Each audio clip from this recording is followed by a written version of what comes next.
오늘 하루도 수고 많으셨습니다. 이제 모든 짐을 내려놓고 주님의 말씀 안에서 편히 쉬실 시간입니다. 혹시 여러분도 잠들기 전 이 시간 말씀과 함께하고 싶으신가요? 그렇다면 지금 구독 버튼을 눌러주세요. 매일 밤 여러분의 베갯머리에서 하나님의 음성이 들려올 것입니다. 그리고 오늘 이 말씀이 마음에 닿았다면 댓글에 아멘이라고 남겨주세요. 여러분의 고백 하나하나가 같은 시간, 기도하는 누군가에게 큰 위로가 됩니다. 주변에 잠 못 이루는 분이 계시다면 밤의 불안 대신 주님의 평안을 나눠주세요. 공유 한 번이 누군가의 밤을 바꿀 수 있습니다. 자, 이제 눈을 감으셔도 좋습니다. 오늘 밤 주님이 여러분의 잠을 지키실 것입니다. 목사인 제가 부끄러운 고백을 하나 하겠습니다. 몇 년 전 새벽 기도를 인도하면서도 제 기도는 막혀 있었습니다. 강단에 서서는 기도하십시오라고 외치면서 정작 제 골방에서는 입이 떨어지지 않았습니다. 하나님께 무슨 말을 드려야 할지, 어떻게 시작해야 할지 도무지 알 수 없었습니다. 무릎을 꿇으면 머릿속이 하얘지고 입을 열면 아무 소리도 나오지 않았습니다. 목사인데도 기도가 안 되는 그 막막함, 여러분도 경험해 보신 적 있으신가요? 새벽 5시, 어둠 속에서 무릎을 꿇고 앉아 있지만 단 한마디도 나오지 않는 그 침묵. 간절한 마음은 있는데 말로 표현이 안 되는 그 답답함. 하나님과 나 사이에 보이지 않는 벽이 있는 것 같은 그 두려움. 저는 그런 날들이 너무 많았습니다. 그런데 2년 전 어느 목요일 오후 한 자매님이 제게 전화를 하셨습니다. 목소리가 떨리고 계셨습니다. 목사님, 저 3년 동안 기도를 한 번도 못했어요. 입이 떨어지지 않았어요. 그런데 지난주부터 전화기 너머로 울음소리가 들렸습니다. 그분은 58세 박영숙 집사님이셨습니다. 서울 강동구에 사시는 분으로 25년 동안 새벽 기도를 빠지지 않던 분이셨습니다. 그런데 남편이 간암 판정을 받은 날부터 단 한 번도 기도를 할 수 없었다고 하셨습니다. 병원 복도에서도 집에서도 교회에서도 입이 떨어지지 않았습니다. 하나님, 왜요? 라는 질문만 맴돌고 그 이상의 어떤 말도 나오지 않았습니다. 3년이 흘렀습니다. 남편은 기적적으로 회복되었지만 그분의 기도는 여전히 막혀 있었습니다. 교회에서는 웃으며 할렐루야를 외쳤지만 집에 돌아와 문을 닫으면 영혼은 사막 같았습니다. 목사님, 저 하나님이 제 기도를 듣지 않으신다고 생각했어요. 아니, 어쩌면 제가 하나님께 버림받은 것 같았어요. 그런데 그분이 전화로 이어서 하신 말씀이 저를 완전히 바꿔놓았습니다. 그런데 목사님, 지난주에 한 성경 구절을 보고 깨달았어요. 제가 기도를 못하는 게 아니라 성령님이 제 안에서 말할 수 없는 탄식으로 기도하고 계셨다는 걸요. 저는 그 순간 충격을 받았습니다. 왜냐하면 저도 똑같은 고백을 하고 있었기 때문입니다. 그날 밤 저는 성경을 펼치고 기도에 관한 말씀들을 찾기 시작했습니다. 그리고 발견했습니다. 기도가 막혔을 때 하나님이 주시는 7가지 놀라운 말씀을.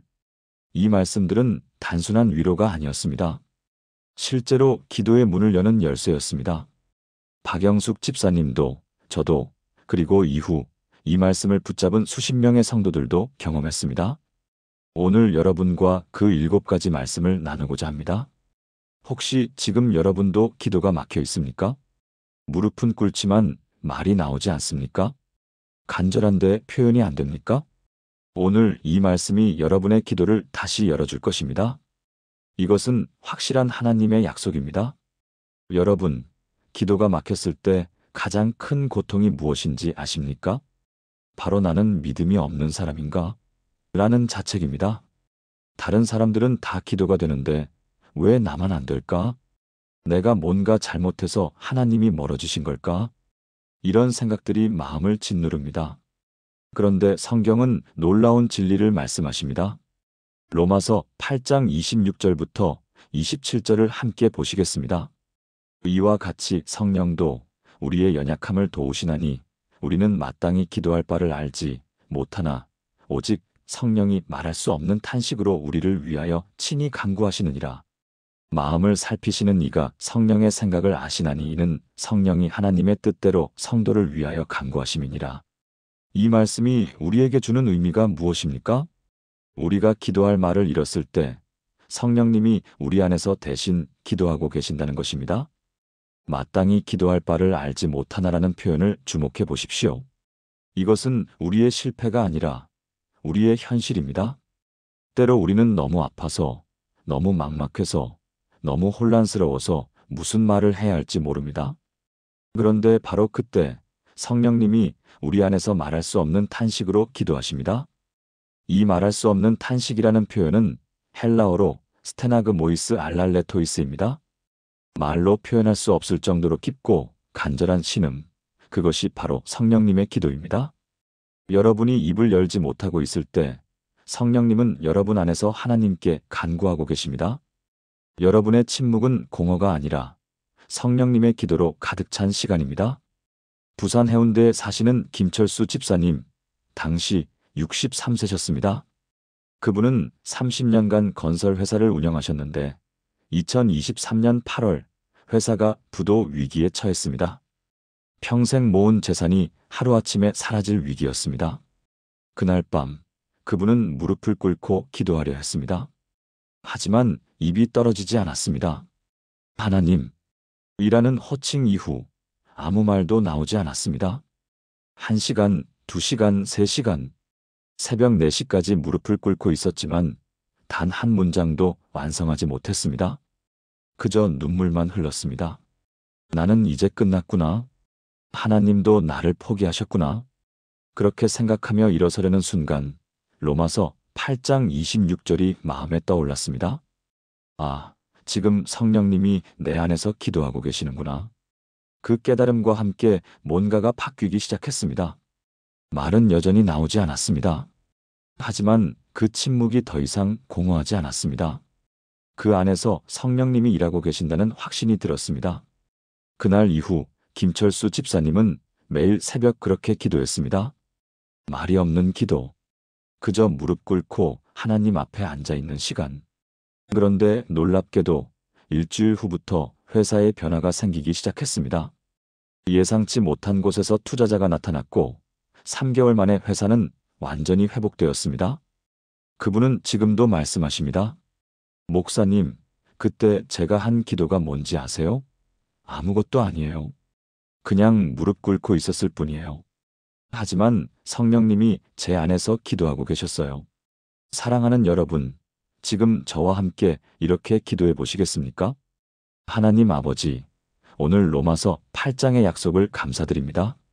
제가 기도할 말을 잃었을 때도 성령님이 제 안에서 말할 수 없는 탄식으로 기도하고 계심을 믿습니다.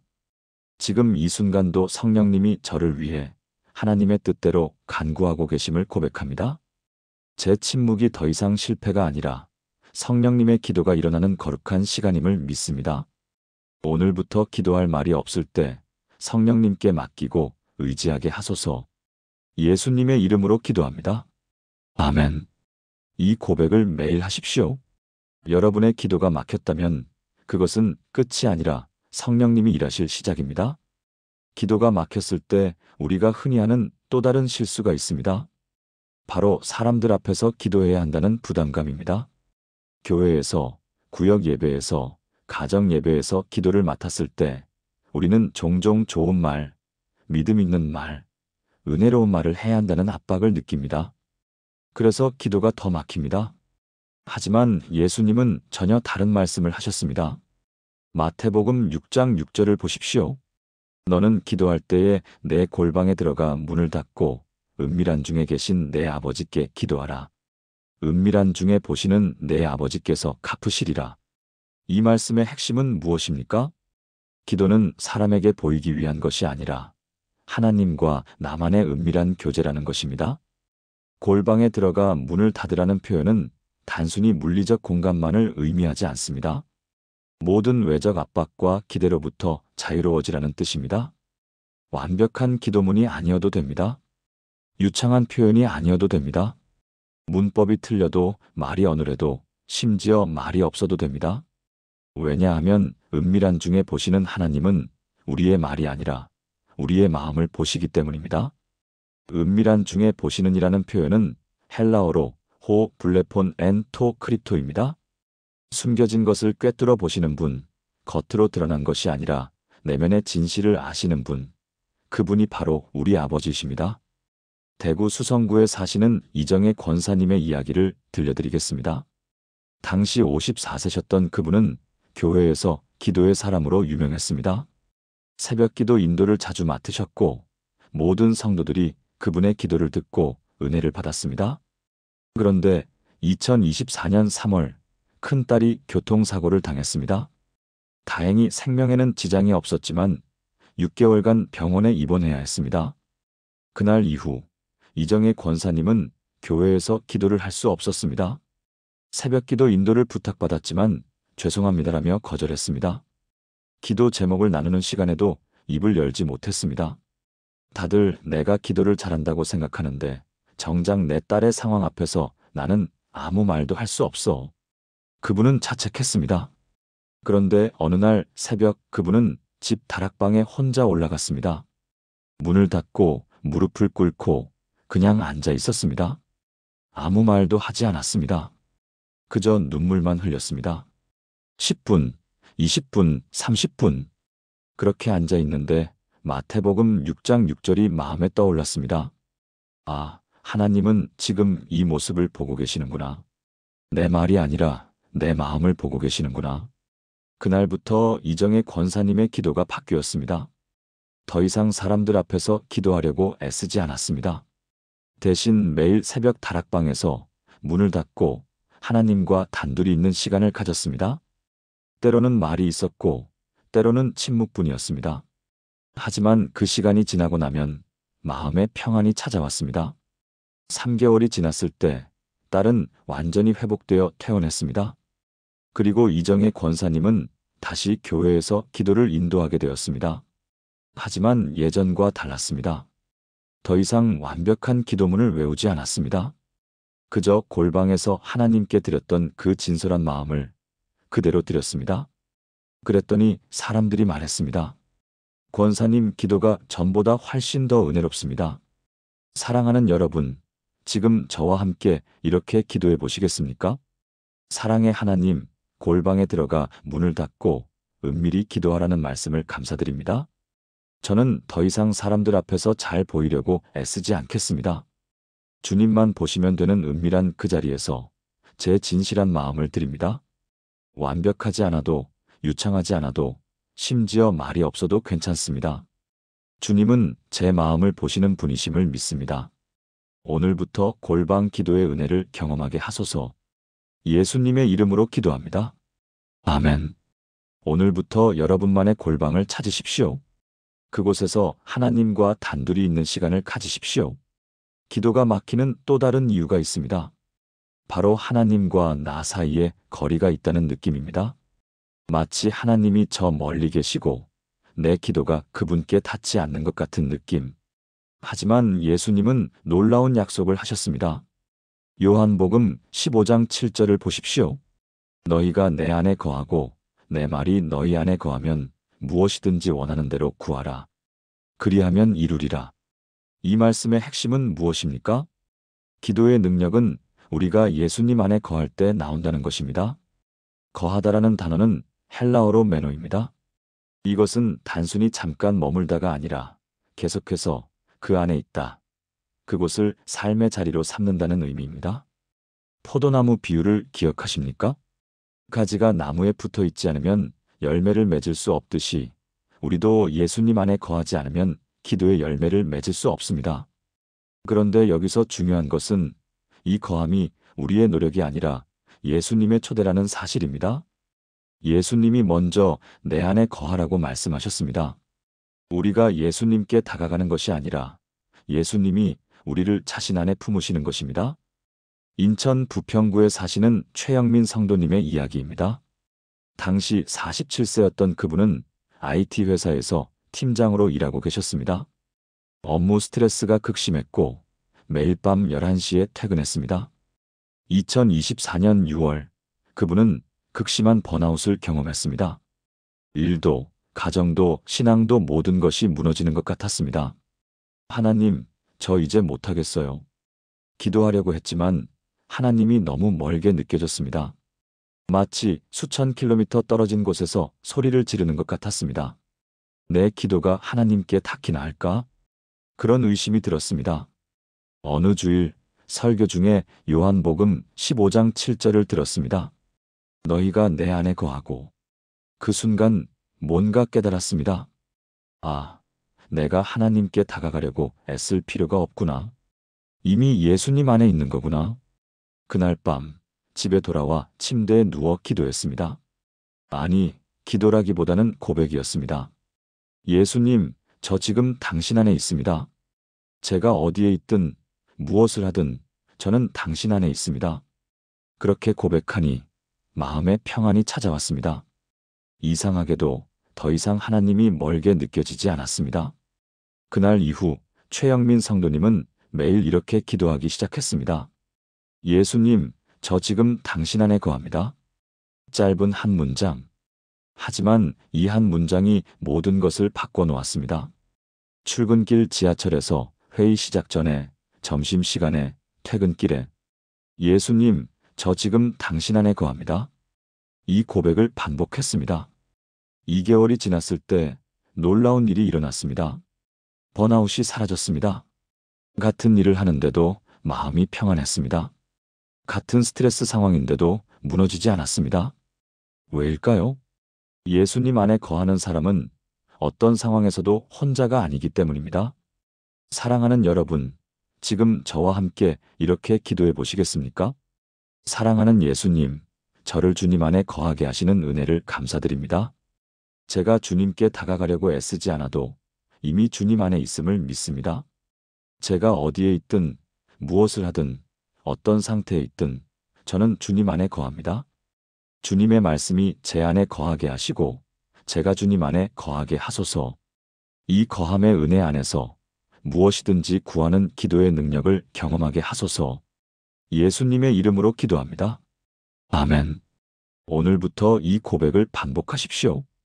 여러분은 이미 예수님 안에 있습니다. 기도가 막히는 가장 큰 원인 중 하나는 바로 염려입니다. 염려가 마음을 가득 채우면 기도할 여지가 없어집니다. 걱정이 입을 막고 불안이 무릎을 짓누릅니다. 하지만 사도 바울은 우리에게 완전히 다른 길을 제시합니다. 빌립보서 4장 6절부터 7절을 보십시오. 아무것도 염려하지 말고 다만 모든 일에 기도와 간구로 너희 구할 것을 감사함으로 하나님께 아뢰라. 그리하면 모든 지각에 뛰어난 하나님의 평강이 그리스도 예수 안에서 너희 마음과 생각을 지키시리라. 이 말씀이 주는 놀라운 약속이 무엇입니까? 염려를 기도로 바꾸면 하나님의 평강이 우리 마음을 지킨다는 것입니다. 아무것도 염려하지 말라는 표현은 헬라어로 메덴 메림나테입니다. 이것은 단순한 긍정적 사고가 아닙니다. 염려할 이유가 없다는 뜻이 아니라 염려를 기도로 전환하라는 명령입니다. 모든 일에 기도와 간구로라는 표현을 주목하십시오. 모든 일, 큰 일만이 아니라 작은 일도, 영적인 일만이 아니라 일상적인 일도, 거룩한 일만이 아니라 세속적으로 보이는 일도 모두 기도의 제목이 된다는 것입니다. 그리고 감사함으로라는 단어가 붙어 있습니다. 이것이 핵심입니다. 염려를 기도로 바꿀 때 감사가 함께 있어야 합니다. 왜냐하면 감사는 하나님이 이미 응답하고 계신다는 믿음의 표현이기 때문입니다. 광주 광산구에 사시는 정미경 집사님의 이야기를 나누겠습니다. 당시 56세였던 그분은 두 아들을 키우고 계셨습니다. 큰아들은 대학 졸업 후 2년째 취업을 못하고 있었고 작은 아들은 고3 수험생이었습니다. 2024년 9월 큰아들이 또 한 번 면접에서 떨어졌습니다. 그날 밤 정미경 집사님은 잠을 이룰 수 없었습니다. 큰아들은 언제 취업할까? 작은아들은 수능을 잘 볼까? 남편 사업은 잘 될까? 집 대출은 어떻게 갚지? 염려가 꼬리에 꼬리를 물었습니다. 기도하려고 무릎을 꿇었지만 염려만 가득했습니다. 하나님, 일하고 시작했지만 그 다음은 걱정뿐이었습니다. 제발 큰아들 취업시켜주세요. 제발 작은아들 대학 보내주세요. 제발 남편 사업 잘 되게 해주세요. 제발, 제발, 제발. 기도가 아니라 애원이었습니다. 그런데 한 달이 지나도 아무것도 변하지 않았습니다. 오히려 염려만 더 커졌습니다. 어느 새벽 성경을 펼치다가 빌립보서 4장 6-7절을 보게 되었습니다. 아무것도 염려하지 말고 감사함으로. 그 순간 깨달았습니다. 아, 내가 염려를 기도로 바꾸지 않고 염려를 염려로 가져가고 있었구나. 그날부터 정미경 집사님은 기도를 바꿨습니다. 하나님, 큰아들이 아직 취업을 못했지만 그가 건강하게 살아있음을 감사합니다. 하나님, 작은아들이 수능을 앞두고 있지만 그가 최선을 다하고 있음을 감사합니다. 하나님, 남편 사업이 어렵지만 그가 포기하지 않고 있음을 감사합니다. 염려를 하나씩 감사로 바꿔갔습니다. 처음엔 억지로 하는 것 같았습니다. 하지만 일주일, 2주일, 한 달이 지나면서 마음의 변화가 일어났습니다. 염려가 줄어들고 평안이 찾아왔습니다. 그리고 놀랍게도 3개월 후 큰아들이 취업했습니다. 작은아들도 수능을 잘 봐서 원하는 대학에 합격했습니다. 남편 사업도 새로운 거래처를 만나 회복되기 시작했습니다. 정미경 집사님은 지금도 말씀하십니다. 목사님, 상황이 바뀌기 전에 제 마음이 먼저 바뀌었어요. 염려를 감사로 바꾸는 기도를 배우니 하나님의 평강이 제 마음을 지켰어요. 사랑하는 여러분, 지금 저와 함께 이렇게 기도해 보시겠습니까? 전능하신 하나님, 아무것도 염려하지 말라는 말씀을 감사드립니다. 저의 모든 염려를 지금 주님께 올려드립니다. 큰 일도 작은 일도 모든 일을 기도와 간구로 아뢰입니다. 그리고 감사함으로 드립니다. 아직 응답을 보지 못했지만 주님이 일하고 계심을 믿고 감사드립니다. 모든 지각에 뛰어난 주님의 평강이 제 마음과 생각을 지켜주소서. 염려 대신 기도를, 불안 대신 감사를 선택하게 하소서. 예수님의 이름으로 기도합니다. 아멘. 오늘부터 염려가 생길 때마다 그것을 감사로 바꾸는 기도를 드리십시오. 그리하면 하나님의 평강이 여러분의 마음을 지킬 것입니다. 기도가 막혔을 때 우리가 하는 또 다른 생각이 있습니다. 나 같은 죄인의 기도를 하나님이 들으실까? 과거의 실수, 반복되는 연약함, 고쳐지지 않는 습관들을 보면서 우리는 스스로를 정죄합니다. 나는 의인이 아니야. 그러니 내 기도는 능력이 없어. 하지만 야고보서는 놀라운 진리를 선포합니다. 야고보서 5장 16절을 보십시오. 그러므로 너희 죄를 서로 고백하며 병이 낫기를 위하여 서로 기도하라. 의인의 간구는 역사하는 힘이 크니라. 이 말씀의 핵심은 무엇입니까? 의인의 기도는 능력이 있다는 것입니다. 그런데 여기서 우리가 놓치지 말아야 할 중요한 진리가 있습니다. 성경에서 말하는 의인은 완벽한 사람이 아닙니다. 예수 그리스도의 십자가로 의롭다함을 받은 사람입니다. 우리가 의로워서가 아니라 예수님이 우리를 의롭게 하셨기 때문에 우리는 의인입니다. 의인의 간구는 역사하는 힘이 크니라는 헬라어로 폴리 이스퀴에이 데시스 디카이우입니다. 폴리 이스퀴에이는 매우 강력하게 작동한다는 뜻입니다. 의인의 기도는 단순히 하늘에 닿는 것이 아니라 실제로 역사하고 변화를 일으키고 결과를 만들어냅니다. 그리고 이어지는 17-18절에서 야고보는 엘리야를 예로 듭니다. 엘리야는 우리와 성정이 같은 사람이로되 그가 비가 오지 않기를 간절히 기도하며 3년 6개월 동안 땅에 비가 오지 아니하였고 다시 기도하며 하늘이 비를 주고 땅이 열매를 맺었느니라. 엘리야는 선지자였지만 우리와 성정이 같은 사람이었습니다. 그도 두려워하고 좌절하고 도망치기도 했습니다.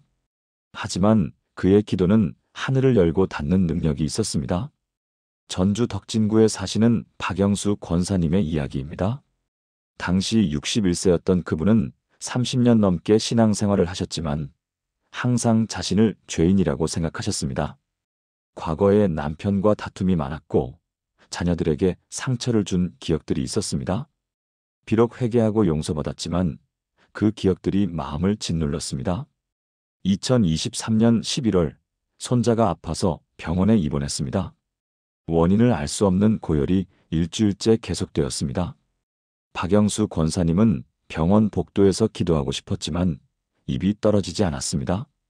나 같은 죄인이 무슨 기도를? 그런 생각이 기도를 막았습니다. 어느 날 밤 병원 예배실에서 성경을 펼쳤는데 야고보서 5장 16절이 눈에 들어왔습니다. 의인의 간구는 역사하는 힘이 크니라. 그 순간 마음속에 질문이 떠올랐습니다. 내가 의인인가? 그리고 바로 다음 순간 성령님이 속삭이셨습니다. 너는 예수 그리스도 안에서 의롭다? 눈물이 쏟아졌습니다. 그동안 자신을 정죄하며 기도하지 못했던 시간들이 떠올랐습니다. 주님, 제가 완벽해서가 아니라 예수님이 저를 의롭게 하셨기에 저는 의인입니다. 그렇게 고백하고 처음으로 담대하게 기도했습니다. 하나님, 저는 의인입니다. 예수님의 십자가 때문에 저는 의인입니다. 그러므로 제 기도는 역사하는 힘이 있습니다. 손자를 고쳐주소서. 그날 밤 놀랍게도 손자의 열이 떨어지기 시작했습니다. 다음 날 아침 의사는 말했습니다. 이상하네요. 어제까지만 해도 원인을 찾지 못했는데 오늘 갑자기 좋아졌습니다. 하지만 박영수 권사님은 알고 있었습니다. 이것은 의인의 간구가 역사하는 힘입니다. 그날 이후 박영수 권사님은 더 이상 자신을 정죄하지 않습니다. 과거의 실수를 기억하지만 예수님의 의를 더 크게 기억합니다. 그리고 담대하게 기도합니다. 왜냐하면 자신이 의인임을 알기 때문입니다. 사랑하는 여러분, 지금 저와 함께 이렇게 기도해 보시겠습니까? 의롭게 하시는 하나님, 저를 의인으로 만드신 예수 그리스도의 십자가를 감사드립니다. 저는 완벽하지 않지만 예수님 안에서 의롭습니다. 저는 연약하지만 예수님의 의로 덮여 있습니다. 그러므로 저의 기도는 역사하는 힘이 있음을 믿습니다. 더 이상 스스로를 정죄하지 않고 예수님이 주신 의를 잊고 담대히 기도하겠습니다. 제 간구가 하늘을 움직이고 땅을 변화시키고 역사하는 능력이 되게 하소서. 예수님의 이름으로 기도합니다. 아멘. 오늘부터 이 고백을 하십시오. 여러분은 예수 그리스도 안에서 의인입니다. 그러므로 여러분의 기도는 역사하는 힘이 있습니다. 기도가 막혔을 때 우리가 하는 마지막 유혹이 있습니다. 바로 포기입니다. 기도해도 안 되네. 그냥 그만둘까? 하지만 예수님은 우리에게 절대 포기하지 말라고 말씀하십니다. 마태복음 7장 7절부터 8절을 보십시오. 구하라 그리하면 너희에게 주실 것이요 찾으라 그리하면 찾아낼 것이요 문을 두드리라 그리하면 너희에게 열릴 것이니 구하는 이마다 받을 것이요 찾는 이는 찾아낼 것이요 두드리는 이에게는 열릴 것이니라. 이 말씀의 핵심은 무엇입니까? 계속하라는 것입니다. 구하라는 헬라어로 아이테이테인데 이것은 현재 명령형입니다. 한번 구하고 끝이 아니라 계속 구하라는 뜻입니다. 찾으라도 마찬가지로 제테이테, 계속 찾으라. 두드리라도 크루에테, 계속 두드리라. 이 세 개의 동사는 점점 강도가 세집니다. 구하는 것은 입으로 요청하는 것이고, 찾는 것은 발로 움직여 찾아다니는 것이고, 두드리는 것은 손으로 직접 행동하는 것입니다. 그리고 예수님은 약속하십니다. 구하는 이마다 받을 것이요 찾는 이는 찾아낼 것이요 두드리는 이에게는 열릴 것이니라. 마다는 에게는 이 단어들은 예외 없이 모두에게 적용되는 약속입니다. 울산 남구에 사시는 김선영 자매님의 이야기를 들려드리겠습니다. 당시 43세였던 그분은 결혼한 지 15년이 되도록 아이가 없었습니다. 의학적으로는 아무 문제가 없었지만 임신이 되지 않았습니다. 처음 5년 동안은 간절히 기도했습니다. 하지만 아무 일도 일어나지 않았습니다. 6년째부터는 기도가 형식적으로 변했습니다. 10년째에는 기도를 거의 포기했습니다. 하나님이 제 기도를 듣지 않으시나 봐요. 그렇게 생각하며 살았습니다. 2024년 5월 교회 수련회에서 마태복음 7장 7-8절 말씀을 들었습니다. 목사님은 이렇게 설교하셨습니다. 구하고 구하고 구하십시오. 찾고 찾고 찾으십시오. 두드리고 두드리고 두드리십시오. 포기하지 마십시오. 그날 밤 김선영 자매님은 숙소에서 무릎을 꿇었습니다. 그리고 15년 만에 처음으로 다시 간절히 기도했습니다. 하나님, 제가 포기했습니다. 제가 두드리기를 멈췄습니다. 용서해 주세요. 오늘부터 다시 두드리겠습니다. 수련회가 끝나고 집에 돌아온 후 매일 새벽 5시에 일어나 기도했습니다. 한 달이 지났습니다. 아무 일도 일어나지 않았습니다. 2달이 지났습니다. 여전히 변화가 없었습니다. 하지만 이번에는 포기하지 않았습니다. 계속 구했고, 계속 찾았고, 계속 두드렸습니다. 6개월이 지난 2024년 11월, 김선영 자매님은 임신했습니다. 병원에서 임신 확인을 받고 주차장에 앉아 한참을 울었습니다. 하나님, 제가 포기했을 때도 주님은 포기하지 않으셨네요. 지금 그분은 임신 7개월째입니다. 그리고 매일 마태복음 7장 7-8절을 고백합니다. 저는 구했고 찾았고 두드렸습니다. 그래서 받았고 찾아냈고 열렸습니다. 김선영 자매님은 지금도 말씀하십니다. 목사님, 만약 제가 계속 포기한 채로 살았다면 이 기적을 경험하지 못했을 거예요. 두드리기를 멈추지 않는 것, 그것이 기도의 비밀입니다. 사랑하는 여러분, 지금 저와 함께 이렇게 기도해 보시겠습니까? 신실하신 하나님, 구하고 찾고 두드리라는 말씀을 감사드립니다. 저는 오늘부터 다시 두드리겠습니다. 한 번이 아니라 계속 포기하지 않고 끝까지 두드리겠습니다. 구하는 이마다 받고 찾는 이는 찾아내고 두드리는 이에게는 열린다는 약속을 믿습니다. 제가 기도를 멈췄던 모든 시간을 회개하고 오늘부터 새롭게 시작합니다.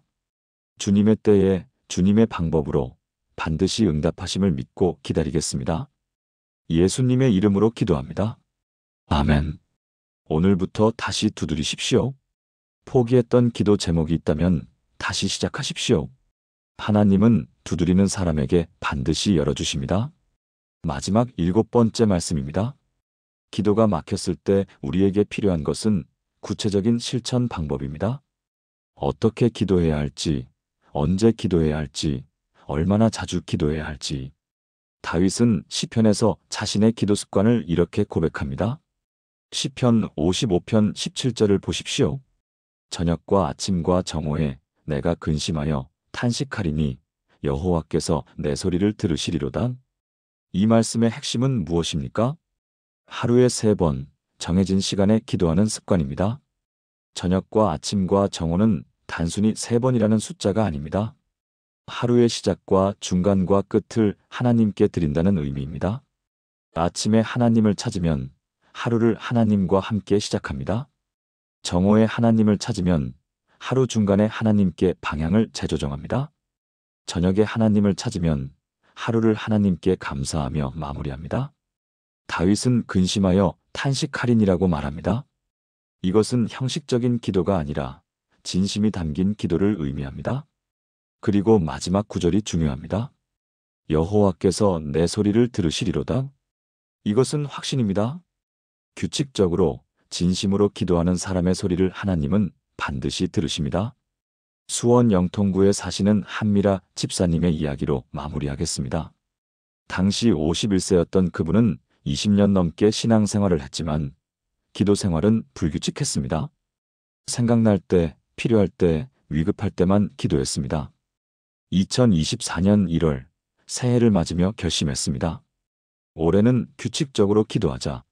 하지만 어떻게 시작해야 할지 막막했습니다. 어느 날 아침 성경 통독을 하다가 시편 55편 17절을 보게 되었습니다. 저녁과 아침과 정오에 하루 3번이구나. 구체적이고 실천 가능한 계획이 생겼습니다. 아침 6시, 점심 12시, 저녁 9시. 이 3시간에 알람을 맞춰놓고 5분이라도 기도하기로 결심했습니다. 첫 주는 쉬웠습니다. 새해 결심의 열정이 있었으니까요. 2번째 주부터 어려워졌습니다. 점심시간에 회의가 있거나 저녁에 모임이 있으면 알람을 무시하게 되었습니다. 한 달이 지났을 때 거의 포기 직전이었습니다. 그런데 이상한 일이 일어났습니다. 알람이 울릴 때마다 비록 기도를 못하더라도 하나님 생각이 났습니다. 지금 기도 시간이구나. 주님, 죄송해요. 그렇게라도 하나님을 생각하는 것이 기도의 시작이었습니다. 2달째부터는 조금씩 변화가 생겼습니다. 회의 중에도 알람이 울리면 잠깐만요라고 하고 화장실에 가서 1분이라도 기도했습니다. 저녁 모임 중에도 알람이 울리면 마음속으로라도 주님 감사합니다라고 고백했습니다. 3개월이 지났을 때 한미라 집사님은 놀라운 사실을 발견했습니다. 하루 3번 기도하는 것이 더 이상 힘들지 않았습니다. 오히려 그 시간이 기다려졌습니다. 6개월이 지났을 때는 알람 없이도 자동으로 그 시간에 기도하게 되었습니다. 그리고 지금 11개월째 한미라 집사님의 삶은 완전히 달라졌습니다. 아침 기도로 하루를 하나님과 함께 시작하니 하루가 평안합니다. 정오 기도로 방향을 재조정하니 오후 시간이 효율적입니다. 저녁 기도로 하루를 마무리하니 밤에 잠이 잘 옵니다. 그리고 무엇보다 기도가 더 이상 막히지 않습니다. 왜냐하면 매일 규칙적으로 하나님을 만나기 때문입니다. 한미라 집사님은 지금도 말씀하십니다. 목사님, 기적은 거창한 게 아니더라고요. 하루 3번, 5분씩 15분만 하나님께 드리면 인생이 바뀝니다. 사랑하는 여러분, 지금 저와 함께 이렇게 기도해 보시겠습니까? 사랑하는 하나님, 저녁과 아침과 정오에 기도하라는 말씀을 감사드립니다. 오늘부터 저도 하루 3번 정해진 시간에 주님을 찾겠습니다. 아침에 주님과 함께 하루를 시작하고 정오에 주님께 방향을 재조정하고 저녁에 주님께 감사하며 마무리하겠습니다. 비록 짧은 시간일지라도 규칙적으로 주님을 만나겠습니다.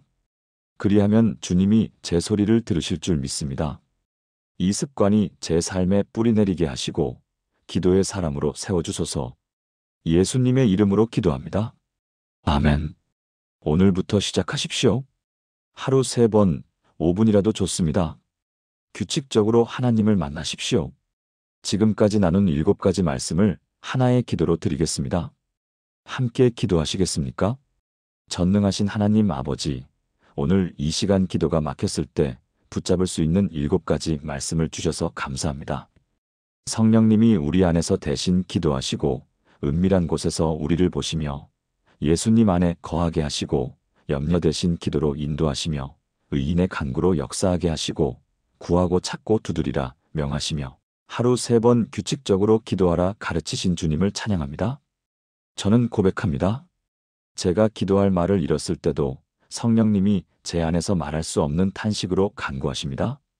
제가 골방에 들어가 문을 닫고 기도할 때 은밀한 중에 보시는 아버지께서 제 마음을 아십니다. 저는 예수님 안에 거하며 예수님의 말씀이 제 안에 거합니다. 제 모든 염려를 기도와 간구로 감사함으로 아버지께 아뢰입니다. 저는 예수 그리스도의 십자가로 의롭게 되었기에 제 간구는 역사하는 힘이 있습니다. 저는 구하고 찾고 두드립니다. 포기하지 않습니다. 저는 저녁과 아침과 정오에 주님을 찾으며 주님은 제 소리를 들으십니다. 오늘부터 저와 제 가족이 이 7가지 말씀으로 매일 기도하게 하소서. 이 말씀이 우리 삶의 기도 습관이 되게 하시고 우리 영혼의 호흡이 되게 하소서. 기도가 막혔던 모든 시간을 회복시켜 주시고 기도의 능력을 다시 경험하게 하소서. 우리의 기도가 하늘을 움직이고 땅을 변화시키며 역사하는 힘이 되게 하소서. 성령님이 우리를 도우시고 예수님이 우리와 함께 하시며 아버지께서 우리 기도를 들으심을 믿습니다. 이 모든 것이 주님의 약속이심을 믿고 신뢰하며 의지합니다. 살아계신 예수 그리스도의 이름으로 기도합니다. 아멘. 사랑하는 여러분, 오늘 우리는 기도가 막혔을 때 붙잡을 수 있는 7가지 말씀을 함께 나누었습니다. 첫째, 성령님이 대신 기도하십니다. 둘째, 은밀한 곳에서 보시는 하나님. 셋째, 예수님 안에 거하라. 넷째, 염려 대신 기도로. 다섯째, 의인의 간구는 역사하는 힘이 큼. 여섯째, 구하라 찾으라 두드리라. 일곱째, 저녁과 아침과 정오에. 이 7가지 말씀은 단순한 지식이 아닙니다. 여러분의 기도를 회복시킬 능력입니다. 오늘부터 이 말씀을 실천하십시오. 기도가 막혔을 때 이 말씀을 하나씩 고백하십시오. 그리하면 여러분의 기도가 다시 살아날 것입니다. 목사인 제가 부끄러운 고백을 하나 하겠습니다. 몇 년 전 새벽 기도를 인도하면서도 제 기도는 막혀 있었습니다. 강단에 서서는 기도하십시오라고 외치면서 정작 제 골방에서는 입이 떨어지지 않았습니다. 하나님께 무슨 말을 드려야 할지, 어떻게 시작해야 할지 도무지 알 수 없었습니다. 무릎을 꿇으면 머릿속이 하얘지고 입을 열면 아무 소리도 나오지 않았습니다. 목사인데도 기도가 안 되는 그 막막함, 여러분도 경험해 보신 적 있으신가요? 새벽 5시, 어둠 속에서 무릎을 꿇고 앉아 있지만 단 한마디도 나오지 않는 그 침묵. 간절한 마음은 있는데 말로 표현이 안 되는 그 답답함. 하나님과 나 사이에 보이지 않는 벽이 있는 것 같은 그 두려움. 저는 그런 날들이 너무 많았습니다. 그런데 2년 전 어느 목요일 오후 한 자매님이 제게 전화를 하셨습니다. 목소리가 떨리고 계셨습니다. 목사님, 저 3년 동안 기도를 한 번도 못했어요. 입이 떨어지지 않았어요. 그런데 지난주부터 전화기 너머로 울음소리가 들렸습니다. 그분은 58세 박영숙 집사님이셨습니다. 서울 강동구에 사시는 분으로 25년 동안 새벽 기도를 빠지지 않던 분이셨습니다. 그런데 남편이 간암 판정을 받은 날부터 단 한 번도 기도를 할 수 없었다고 하셨습니다. 병원 복도에서도 집에서도 교회에서도 입이 떨어지지 않았습니다. 하나님, 왜요? 라는 질문만 맴돌고 그 이상의 어떤 말도 나오지 않았습니다.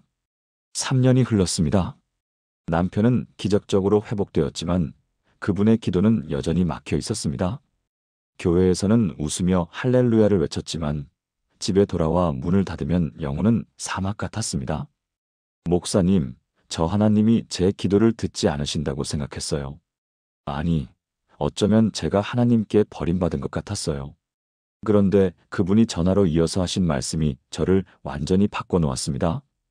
그런데 목사님, 지난주에 한 성경 구절을 보고 깨달았어요. 제가 기도를 못하는 게 아니라 성령님이 제 안에서 말할 수 없는 탄식으로 기도하고 계셨다는 걸요. 저는 그 순간 충격을 받았습니다. 왜냐하면 저도 똑같은 고백을 하고 있었기 때문입니다. 그날 밤 저는 성경을 펼치고 기도에 관한 말씀들을 찾기 시작했습니다. 그리고 발견했습니다. 기도가 막혔을 때 하나님이 주시는 7가지 놀라운 말씀을. 이 말씀들은 단순한 위로가 아니었습니다.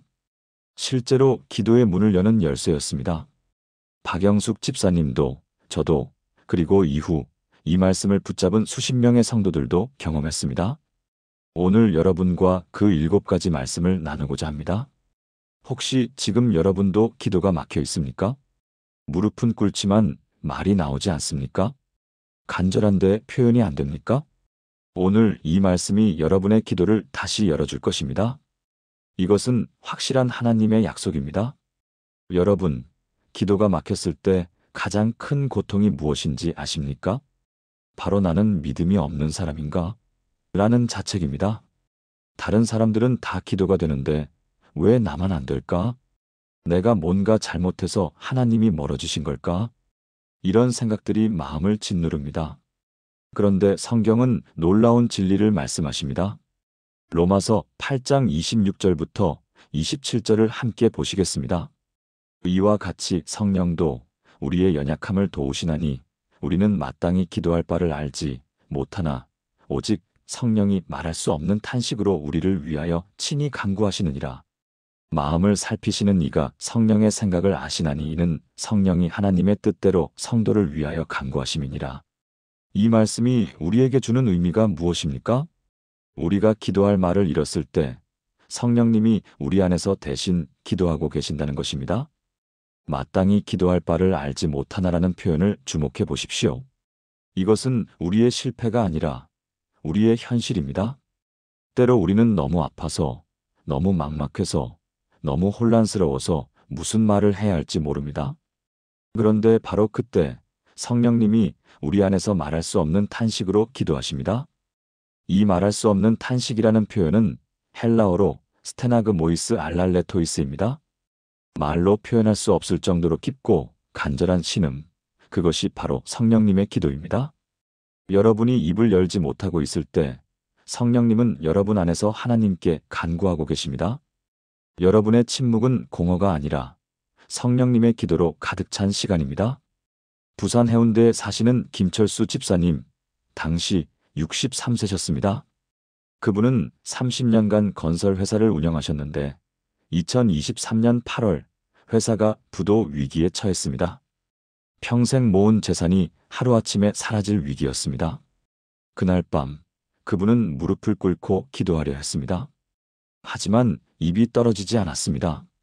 하나님, 이라는 호칭 이후 아무 말도 나오지 않았습니다.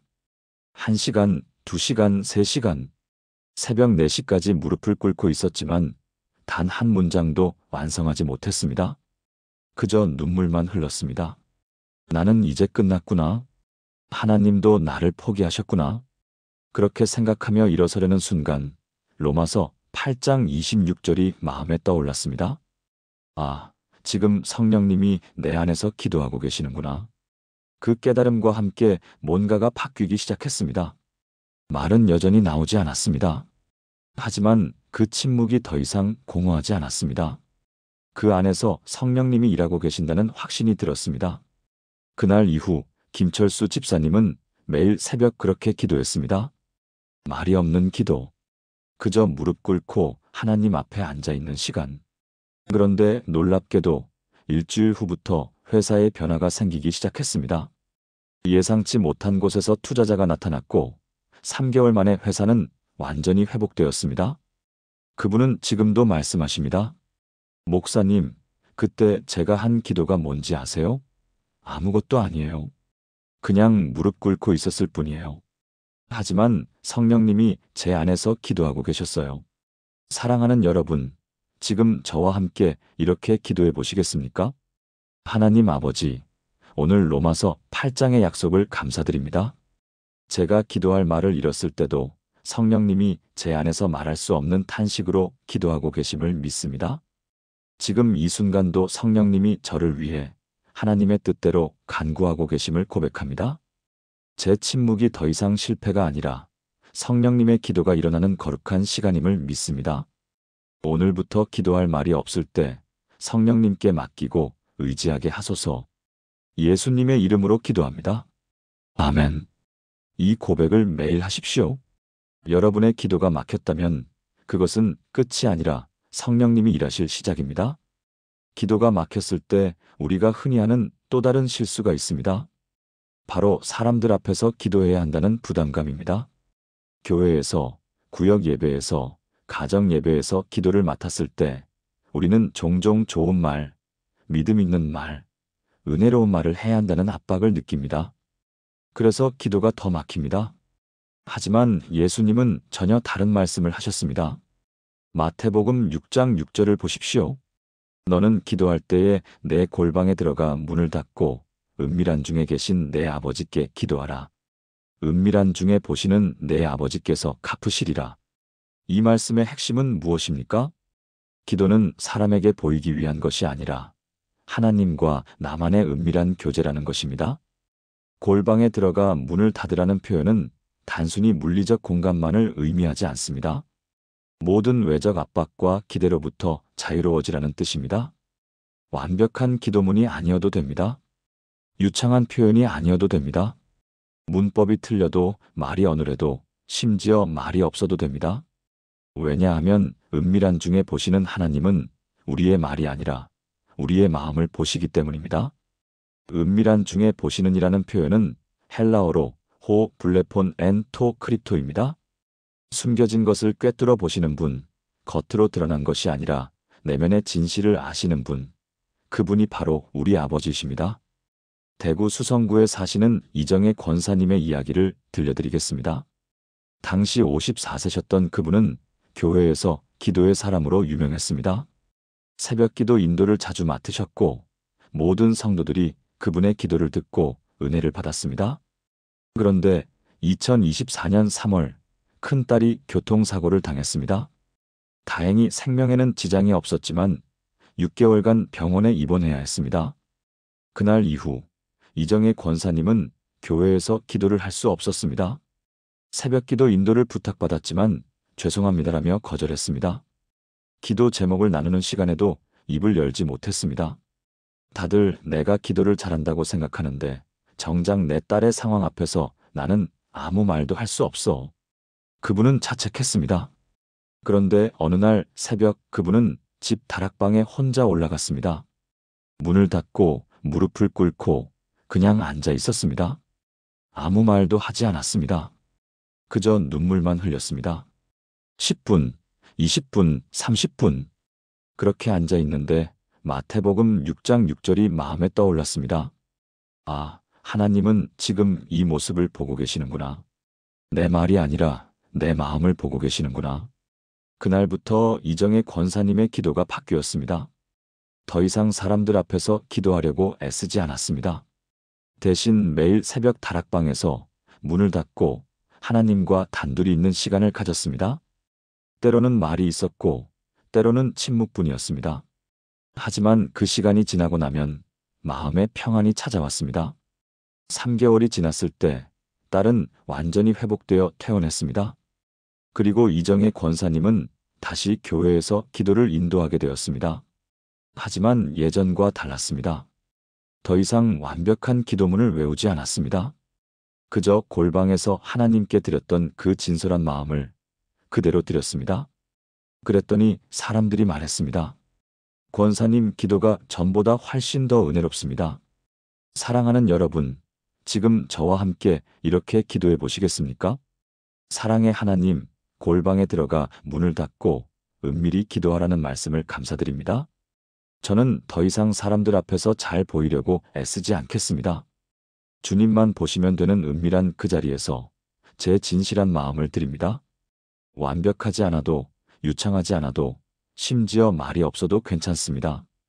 주님은 제 마음을 보시는 분이심을 믿습니다. 오늘부터 골방 기도의 은혜를 경험하게 하소서. 예수님의 이름으로 기도합니다. 아멘. 오늘부터 여러분만의 골방을 찾으십시오. 그곳에서 하나님과 단둘이 있는 시간을 가지십시오. 기도가 막히는 또 다른 이유가 있습니다. 바로 하나님과 나 사이에 거리가 있다는 느낌입니다. 마치 하나님이 저 멀리 계시고 내 기도가 그분께 닿지 않는 것 같은 느낌.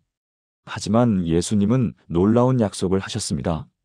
요한복음 15장 7절을 보십시오.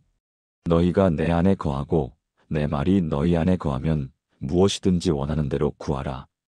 그리하면 이루리라. 이 말씀의 핵심은 무엇입니까? 기도의 능력은 우리가 예수님 안에 거할 때 나온다는 것입니다. 거하다라는 단어는 헬라어로 메노입니다. 이것은 단순히 잠깐 머물다가 아니라 계속해서 그 안에 있다. 그곳을 삶의 자리로 삼는다는 의미입니다. 포도나무 비유를 기억하십니까? 가지가 나무에 붙어 있지 않으면 열매를 맺을 수 없듯이 우리도 예수님 안에 거하지 않으면 기도의 열매를 맺을 수 없습니다. 그런데 여기서 중요한 것은 이 거함이 우리의 노력이 아니라 예수님의 초대라는 사실입니다. 예수님이 먼저 내 안에 거하라고 말씀하셨습니다. 우리가 예수님께 다가가는 것이 아니라 예수님이 우리를 자신 안에 품으시는 것입니다. 인천 부평구에 사시는 최영민 성도님의 이야기입니다. 당시 47세였던 그분은 IT 회사에서 팀장으로 일하고 계셨습니다. 업무 스트레스가 극심했고 매일 밤 11시에 퇴근했습니다. 2024년 6월 그분은 극심한 번아웃을 경험했습니다.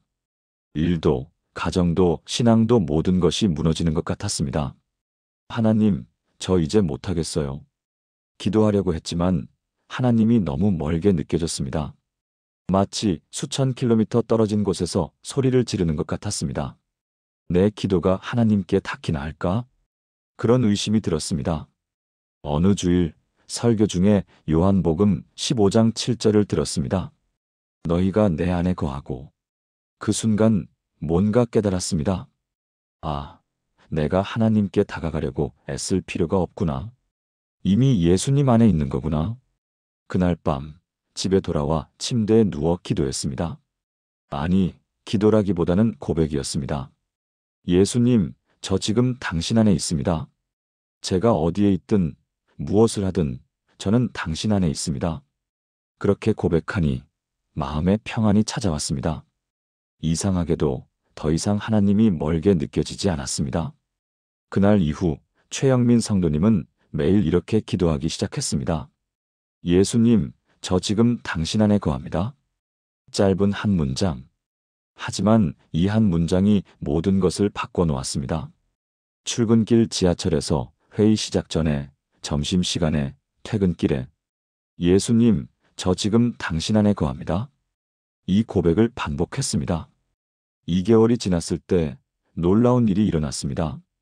번아웃이 사라졌습니다. 같은 일을 하는데도 마음이 평안했습니다. 같은 스트레스 상황인데도 무너지지 않았습니다. 왜일까요? 예수님 안에 거하는 사람은 어떤 상황에서도 혼자가 아니기 때문입니다. 사랑하는 여러분, 지금 저와 함께 이렇게 기도해 보시겠습니까? 사랑하는 예수님, 저를 주님 안에 거하게 하시는 은혜를 감사드립니다. 제가 주님께 다가가려고 애쓰지 않아도 이미 주님 안에 있음을 믿습니다. 제가 어디에 있든, 무엇을 하든, 어떤 상태에 있든 저는 주님 안에 거합니다. 주님의 말씀이 제 안에 거하게 하시고 제가 주님 안에 거하게 하소서. 이 거함의 은혜 안에서 무엇이든지 구하는 기도의 능력을 경험하게 하소서. 예수님의 이름으로 기도합니다. 아멘.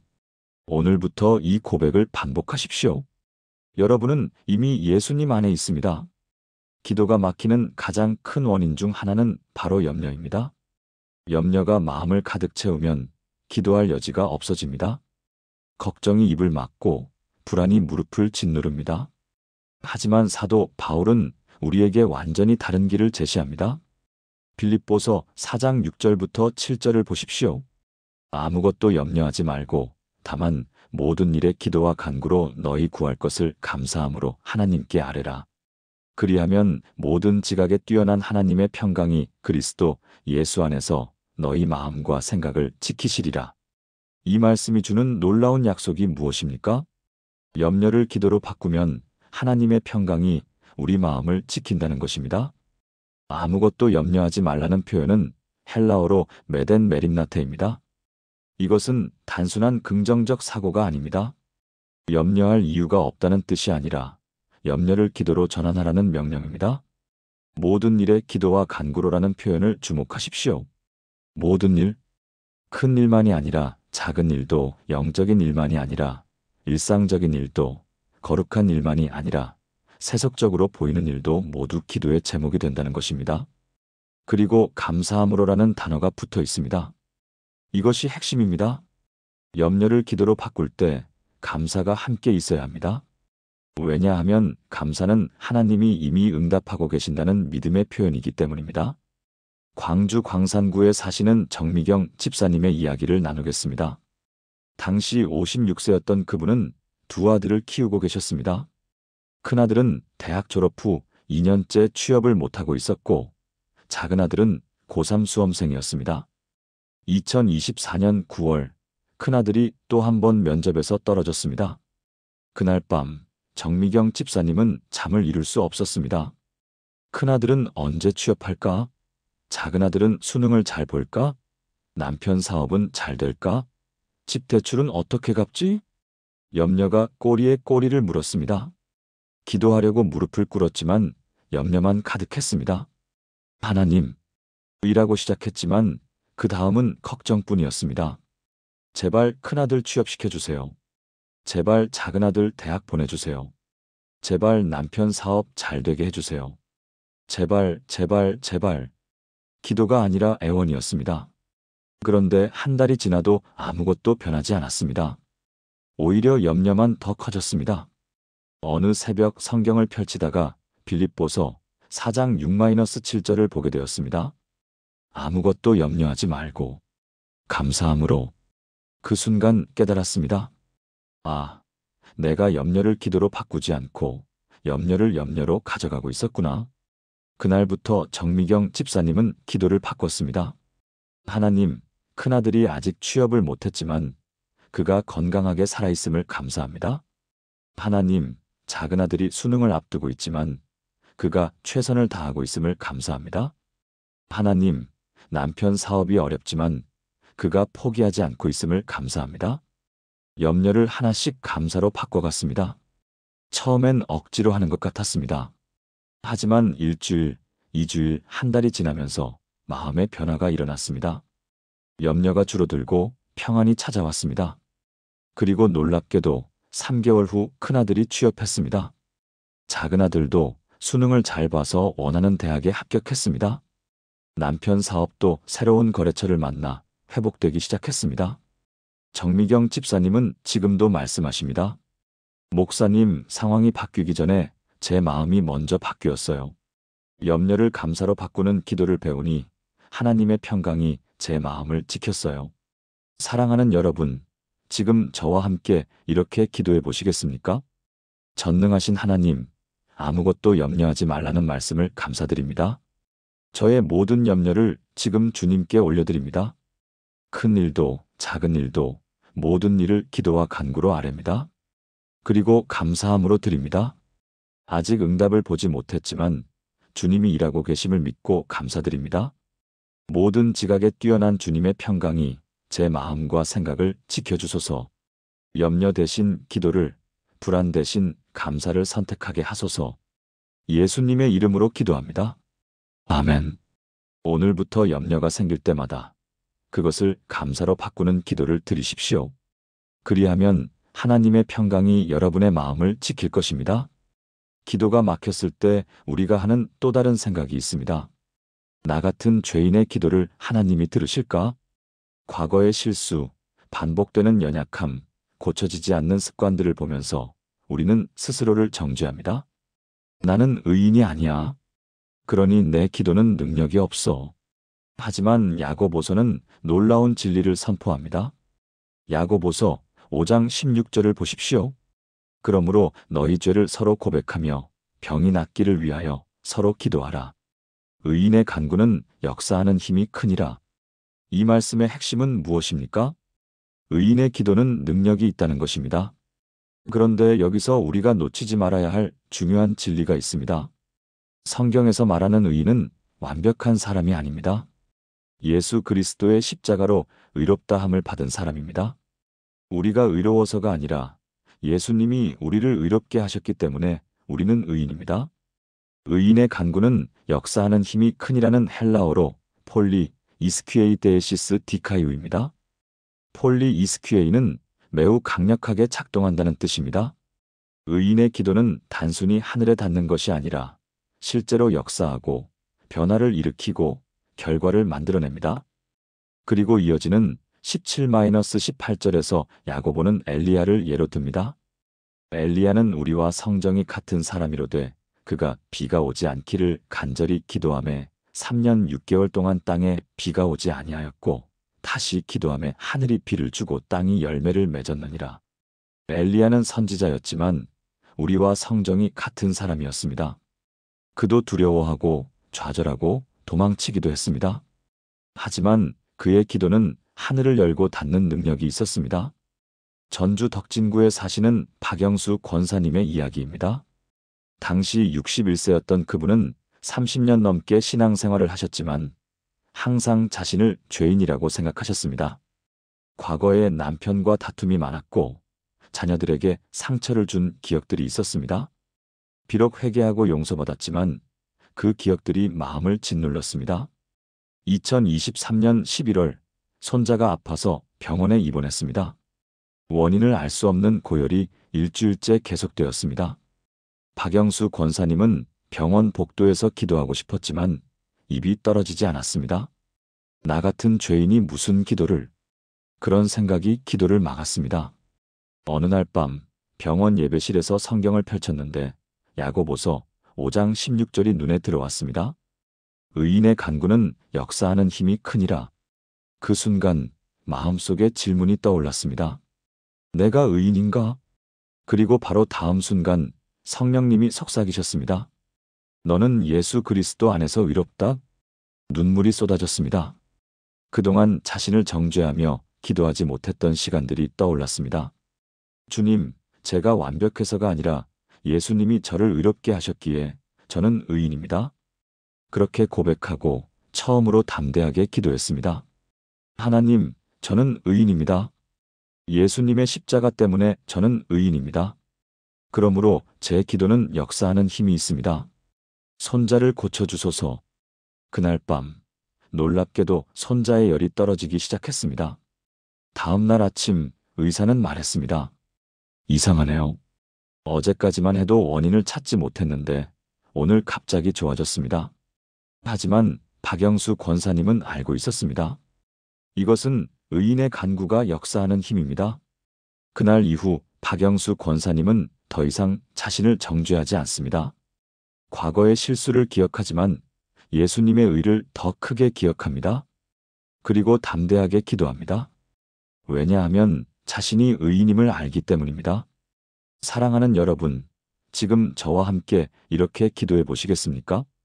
의롭게 하시는 하나님, 저를 의인으로 만드신 예수 그리스도의 십자가를 감사드립니다. 저는 완벽하지 않지만 예수님 안에서 의롭습니다. 저는 연약하지만 예수님의 의로 덮여 있습니다. 그러므로 저의 기도는 역사하는 힘이 있음을 믿습니다. 더 이상 스스로를 정죄하지 않고 예수님이 주신 의를 잊고 담대히 기도하겠습니다. 제 간구가 하늘을 움직이고 땅을 변화시키고 역사하는 능력이 되게 하소서. 예수님의 이름으로 기도합니다. 아멘. 오늘부터 이 고백을 하십시오. 여러분은 예수 그리스도 안에서 의인입니다. 그러므로 여러분의 기도는 역사하는 힘이 있습니다. 기도가 막혔을 때 우리가 하는 마지막 유혹이 있습니다. 바로 포기입니다. 기도해도 안 되네. 그냥 그만둘까? 하지만 예수님은 우리에게 절대 포기하지 말라고 말씀하십니다. 마태복음 7장 7절부터 8절을 보십시오.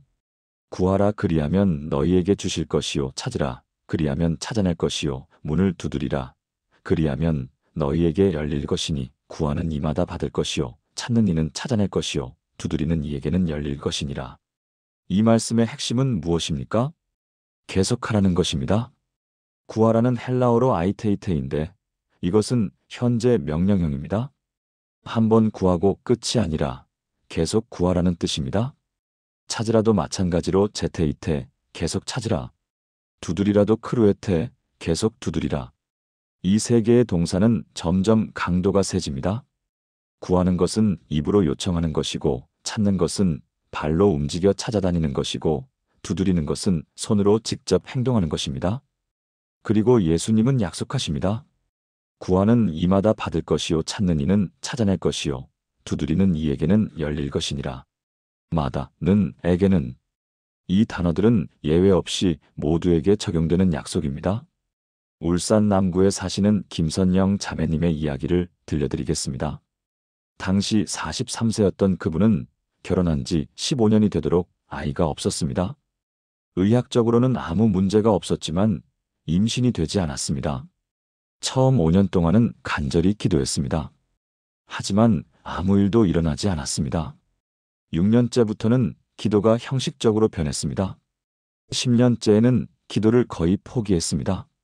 하나님이 제 기도를 듣지 않으시나 봐요. 그렇게 생각하며 살았습니다. 2024년 5월 교회 수련회에서 마태복음 7장 7-8절 말씀을 들었습니다. 목사님은 이렇게 설교하셨습니다. 구하고 구하고 구하십시오. 찾고 찾고 찾으십시오. 두드리고 두드리고 두드리십시오. 포기하지 마십시오. 그날 밤 김선영 자매님은 숙소에서 무릎을 꿇었습니다. 그리고 15년 만에 처음으로 다시 간절히 기도했습니다. 하나님, 제가 포기했습니다. 제가 두드리기를 멈췄습니다. 용서해 주세요. 오늘부터 다시 두드리겠습니다. 수련회가 끝나고 집에 돌아온 후 매일 새벽 5시에 일어나 기도했습니다. 한 달이 지났습니다. 아무 일도 일어나지 않았습니다. 2달이 지났습니다. 여전히 변화가 없었습니다. 하지만 이번에는 포기하지 않았습니다. 계속 구했고, 계속 찾았고, 계속 두드렸습니다. 6개월이 지난 2024년 11월, 김선영 자매님은 임신했습니다. 병원에서 임신 확인을 받고 주차장에 앉아 한참을 울었습니다. 하나님, 제가 포기했을 때도 주님은 포기하지 않으셨네요. 지금 그분은 임신 7개월째입니다. 그리고 매일 마태복음 7장 7-8절을 고백합니다. 저는 구했고 찾았고 두드렸습니다. 그래서 받았고 찾아냈고 열렸습니다. 김선영 자매님은 지금도 말씀하십니다. 목사님, 만약 제가 계속 포기한 채로 살았다면 이 기적을 경험하지 못했을 거예요. 두드리기를 멈추지 않는 것, 그것이 기도의 비밀입니다. 사랑하는 여러분, 지금 저와 함께 이렇게 기도해 보시겠습니까? 신실하신 하나님, 구하고 찾고 두드리라는 말씀을 감사드립니다. 저는 오늘부터 다시 두드리겠습니다. 한 번이 아니라 계속 포기하지 않고 끝까지 두드리겠습니다. 구하는 이마다 받고 찾는 이는 찾아내고 두드리는 이에게는 열린다는 약속을 믿습니다. 제가 기도를 멈췄던 모든 시간을 회개하고 오늘부터 새롭게 시작합니다. 주님의 때에 주님의 방법으로 반드시 응답하심을 믿고 기다리겠습니다. 예수님의 이름으로 기도합니다. 아멘. 오늘부터 다시 두드리십시오. 포기했던 기도 제목이 있다면 다시 시작하십시오. 하나님은 두드리는 사람에게 반드시 열어주십니다. 마지막 7번째 말씀입니다. 기도가 막혔을 때 우리에게 필요한 것은 구체적인 실천 방법입니다. 어떻게 기도해야 할지, 언제 기도해야 할지, 얼마나 자주 기도해야 할지. 다윗은 시편에서 자신의 기도 습관을 이렇게 고백합니다. 시편 55편 17절을 보십시오. 저녁과 아침과 정오에 내가 근심하여 탄식하리니 여호와께서 내 소리를 들으시리로다. 이 말씀의 핵심은 무엇입니까? 하루에 3번 정해진 시간에 기도하는 습관입니다. 저녁과 아침과 정오는 단순히 3번이라는 숫자가 아닙니다. 하루의 시작과 중간과 끝을 하나님께 드린다는 의미입니다. 아침에 하나님을 찾으면 하루를 하나님과 함께 시작합니다. 정오에 하나님을 찾으면 하루 중간에 하나님께 방향을 재조정합니다. 저녁에 하나님을 찾으면 하루를 하나님께 감사하며 마무리합니다. 다윗은 근심하여 탄식하리니라고 말합니다. 이것은 형식적인 기도가 아니라 진심이 담긴 기도를 의미합니다. 그리고 마지막 구절이 중요합니다. 여호와께서 내 소리를 들으시리로다. 이것은 확신입니다. 규칙적으로 진심으로 기도하는 사람의 소리를 하나님은 반드시 들으십니다. 수원 영통구에 사시는 한미라 집사님의 이야기로 마무리하겠습니다. 당시 51세였던 그분은 20년 넘게 신앙생활을 했지만 기도 생활은 불규칙했습니다. 생각날 때, 필요할 때, 위급할 때만 기도했습니다. 2024년 1월 새해를 맞으며 결심했습니다. 올해는 규칙적으로 기도하자. 하지만 어떻게 시작해야 할지 막막했습니다. 어느 날 아침 성경 통독을 하다가 시편 55편 17절을 보게 되었습니다. 저녁과 아침과 정오에 하루 3번이구나. 구체적이고 실천 가능한 계획이 생겼습니다. 아침 6시, 점심 12시, 저녁 9시. 이 3시간에 알람을 맞춰놓고 5분이라도 기도하기로 결심했습니다. 첫 주는 쉬웠습니다. 새해 결심의 열정이 있었으니까요. 2번째 주부터 어려워졌습니다. 점심시간에 회의가 있거나 저녁에 모임이 있으면 알람을 무시하게 되었습니다. 한 달이 지났을 때 거의 포기 직전이었습니다. 그런데 이상한 일이 일어났습니다. 알람이 울릴 때마다 비록 기도를 못하더라도 하나님 생각이 났습니다. 지금 기도 시간이구나. 주님, 죄송해요. 그렇게라도 하나님을 생각하는 것이 기도의 시작이었습니다. 2달째부터는 조금씩 변화가 생겼습니다. 회의 중에도 알람이 울리면 잠깐만요라고 하고 화장실에 가서 1분이라도 기도했습니다. 저녁 모임 중에도 알람이 울리면 마음속으로라도 주님 감사합니다라고 고백했습니다. 3개월이 지났을 때 한미라 집사님은 놀라운 사실을 발견했습니다. 하루 3번 기도하는 것이 더 이상 힘들지 않았습니다. 오히려 그 시간이 기다려졌습니다. 6개월이 지났을 때는 알람 없이도 자동으로 그 시간에 기도하게 되었습니다. 그리고 지금 11개월째 한미라 집사님의 삶은 완전히 달라졌습니다. 아침 기도로 하루를 하나님과 함께 시작하니 하루가 평안합니다. 정오 기도로 방향을 재조정하니 오후 시간이 효율적입니다.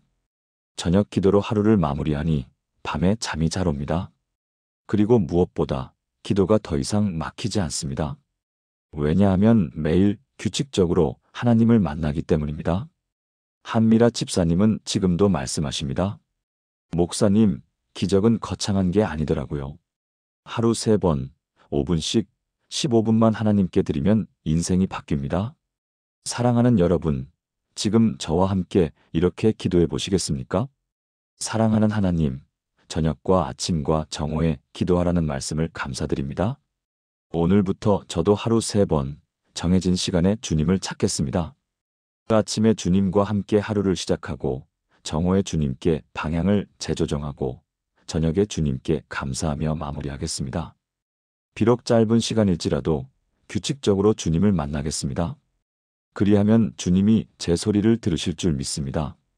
이 습관이 제 삶에 뿌리 내리게 하시고 기도의 사람으로 세워주소서. 예수님의 이름으로 기도합니다. 아멘. 오늘부터 시작하십시오. 하루 3번, 5분이라도 좋습니다. 규칙적으로 하나님을 만나십시오. 지금까지 나눈 7가지 말씀을 하나의 기도로 드리겠습니다. 함께 기도하시겠습니까? 전능하신 하나님 아버지, 오늘 이 시간 기도가 막혔을 때 붙잡을 수 있는 7가지 말씀을 주셔서 감사합니다. 성령님이 우리 안에서 대신 기도하시고 은밀한 곳에서 우리를 보시며 예수님 안에 거하게 하시고 염려 대신 기도로 인도하시며 의인의 간구로 역사하게 하시고 구하고 찾고 두드리라 명하시며 하루 3번 규칙적으로 기도하라 가르치신 주님을 찬양합니다. 저는 고백합니다. 제가 기도할 말을 잃었을 때도 성령님이 제 안에서 말할 수 없는 탄식으로 간구하십니다. 제가 골방에 들어가 문을 닫고 기도할 때 은밀한 중에 보시는 아버지께서 제 마음을 아십니다. 저는 예수님 안에 거하며 예수님의 말씀이 제 안에 거합니다. 제 모든 염려를 기도와 간구로 감사함으로 아버지께 아뢰입니다. 저는 예수 그리스도의 십자가로 의롭게 되었기에 제 간구는 역사하는 힘이 있습니다. 저는 구하고 찾고 두드립니다. 포기하지 않습니다. 저는 저녁과 아침과 정오에 주님을 찾으며 주님은 제 소리를 들으십니다. 오늘부터 저와 제 가족이 이 7가지 말씀으로 매일 기도하게 하소서. 이 말씀이 우리 삶의 기도 습관이 되게 하시고 우리 영혼의 호흡이 되게 하소서. 기도가 막혔던 모든 시간을 회복시켜 주시고 기도의 능력을 다시 경험하게 하소서. 우리의 기도가 하늘을 움직이고 땅을 변화시키며 역사하는 힘이 되게 하소서. 성령님이 우리를 도우시고 예수님이 우리와 함께 하시며 아버지께서 우리 기도를 들으심을 믿습니다. 이 모든 것이 주님의 약속이심을 믿고 신뢰하며 의지합니다. 살아계신 예수 그리스도의 이름으로 기도합니다. 아멘. 사랑하는 여러분, 오늘 우리는 기도가 막혔을 때 붙잡을 수 있는 7가지 말씀을 함께 나누었습니다. 첫째, 성령님이 대신 기도하십니다. 둘째, 은밀한 곳에서 보시는 하나님. 셋째, 예수님 안에 거하라. 넷째, 염려 대신 기도로. 다섯째, 의인의 간구는 역사하는 힘이 큼. 여섯째, 구하라 찾으라 두드리라. 일곱째, 저녁과 아침과 정오에. 이 7가지 말씀은 단순한 지식이 아닙니다. 여러분의 기도를 회복시킬 능력입니다. 오늘부터 이 말씀을 실천하십시오. 기도가 막혔을 때 이 말씀을 하나씩 고백하십시오. 그리하면 여러분의 기도가 다시 살아날 것입니다. 목사인 제가 부끄러운 고백을 하나 하겠습니다. 몇 년 전 새벽 기도를 인도하면서도 제 기도는 막혀 있었습니다. 강단에 서서는 기도하십시오라고 외치면서 정작 제 골방에서는 입이 떨어지지 않았습니다. 하나님께 무슨 말을 드려야 할지, 어떻게 시작해야 할지 도무지 알 수 없었습니다. 무릎을 꿇으면 머릿속이 하얘지고 입을 열면 아무 소리도 나오지 않았습니다. 목사인데도 기도가 안 되는 그 막막함, 여러분도 경험해 보신 적 있으신가요? 새벽 5시, 어둠 속에서 무릎을 꿇고 앉아 있지만 단 한마디도 나오지 않는 그 침묵. 간절한 마음은 있는데 말로 표현이 안 되는 그 답답함. 하나님과 나 사이에 보이지 않는 벽이 있는 것 같은 그 그 두려움. 저는 그런 날들이 너무 많았습니다. 그런데 2년 전 어느 목요일 오후 한 자매님이 제게 전화를 하셨습니다. 목소리가 떨리고 계셨습니다. 목사님, 저 3년 동안 기도를 한 번도 못했어요. 입이 떨어지지 않았어요. 그런데 지난주부터 전화기 너머로 울음소리가 들렸습니다. 그분은 58세 박영숙 집사님이셨습니다. 서울 강동구에 사시는 분으로 25년 동안 새벽 기도를 빠지지 않던 분이셨습니다. 그런데 남편이 간암 판정을 받은 날부터 단 한 번도 기도를 할 수 없었다고 하셨습니다. 병원 복도에서도 집에서도 교회에서도 입이 떨어지지 않았습니다. 하나님, 왜요? 라는 질문만 맴돌고 그 이상의 어떤 말도 나오지 않았습니다. 3년이 흘렀습니다.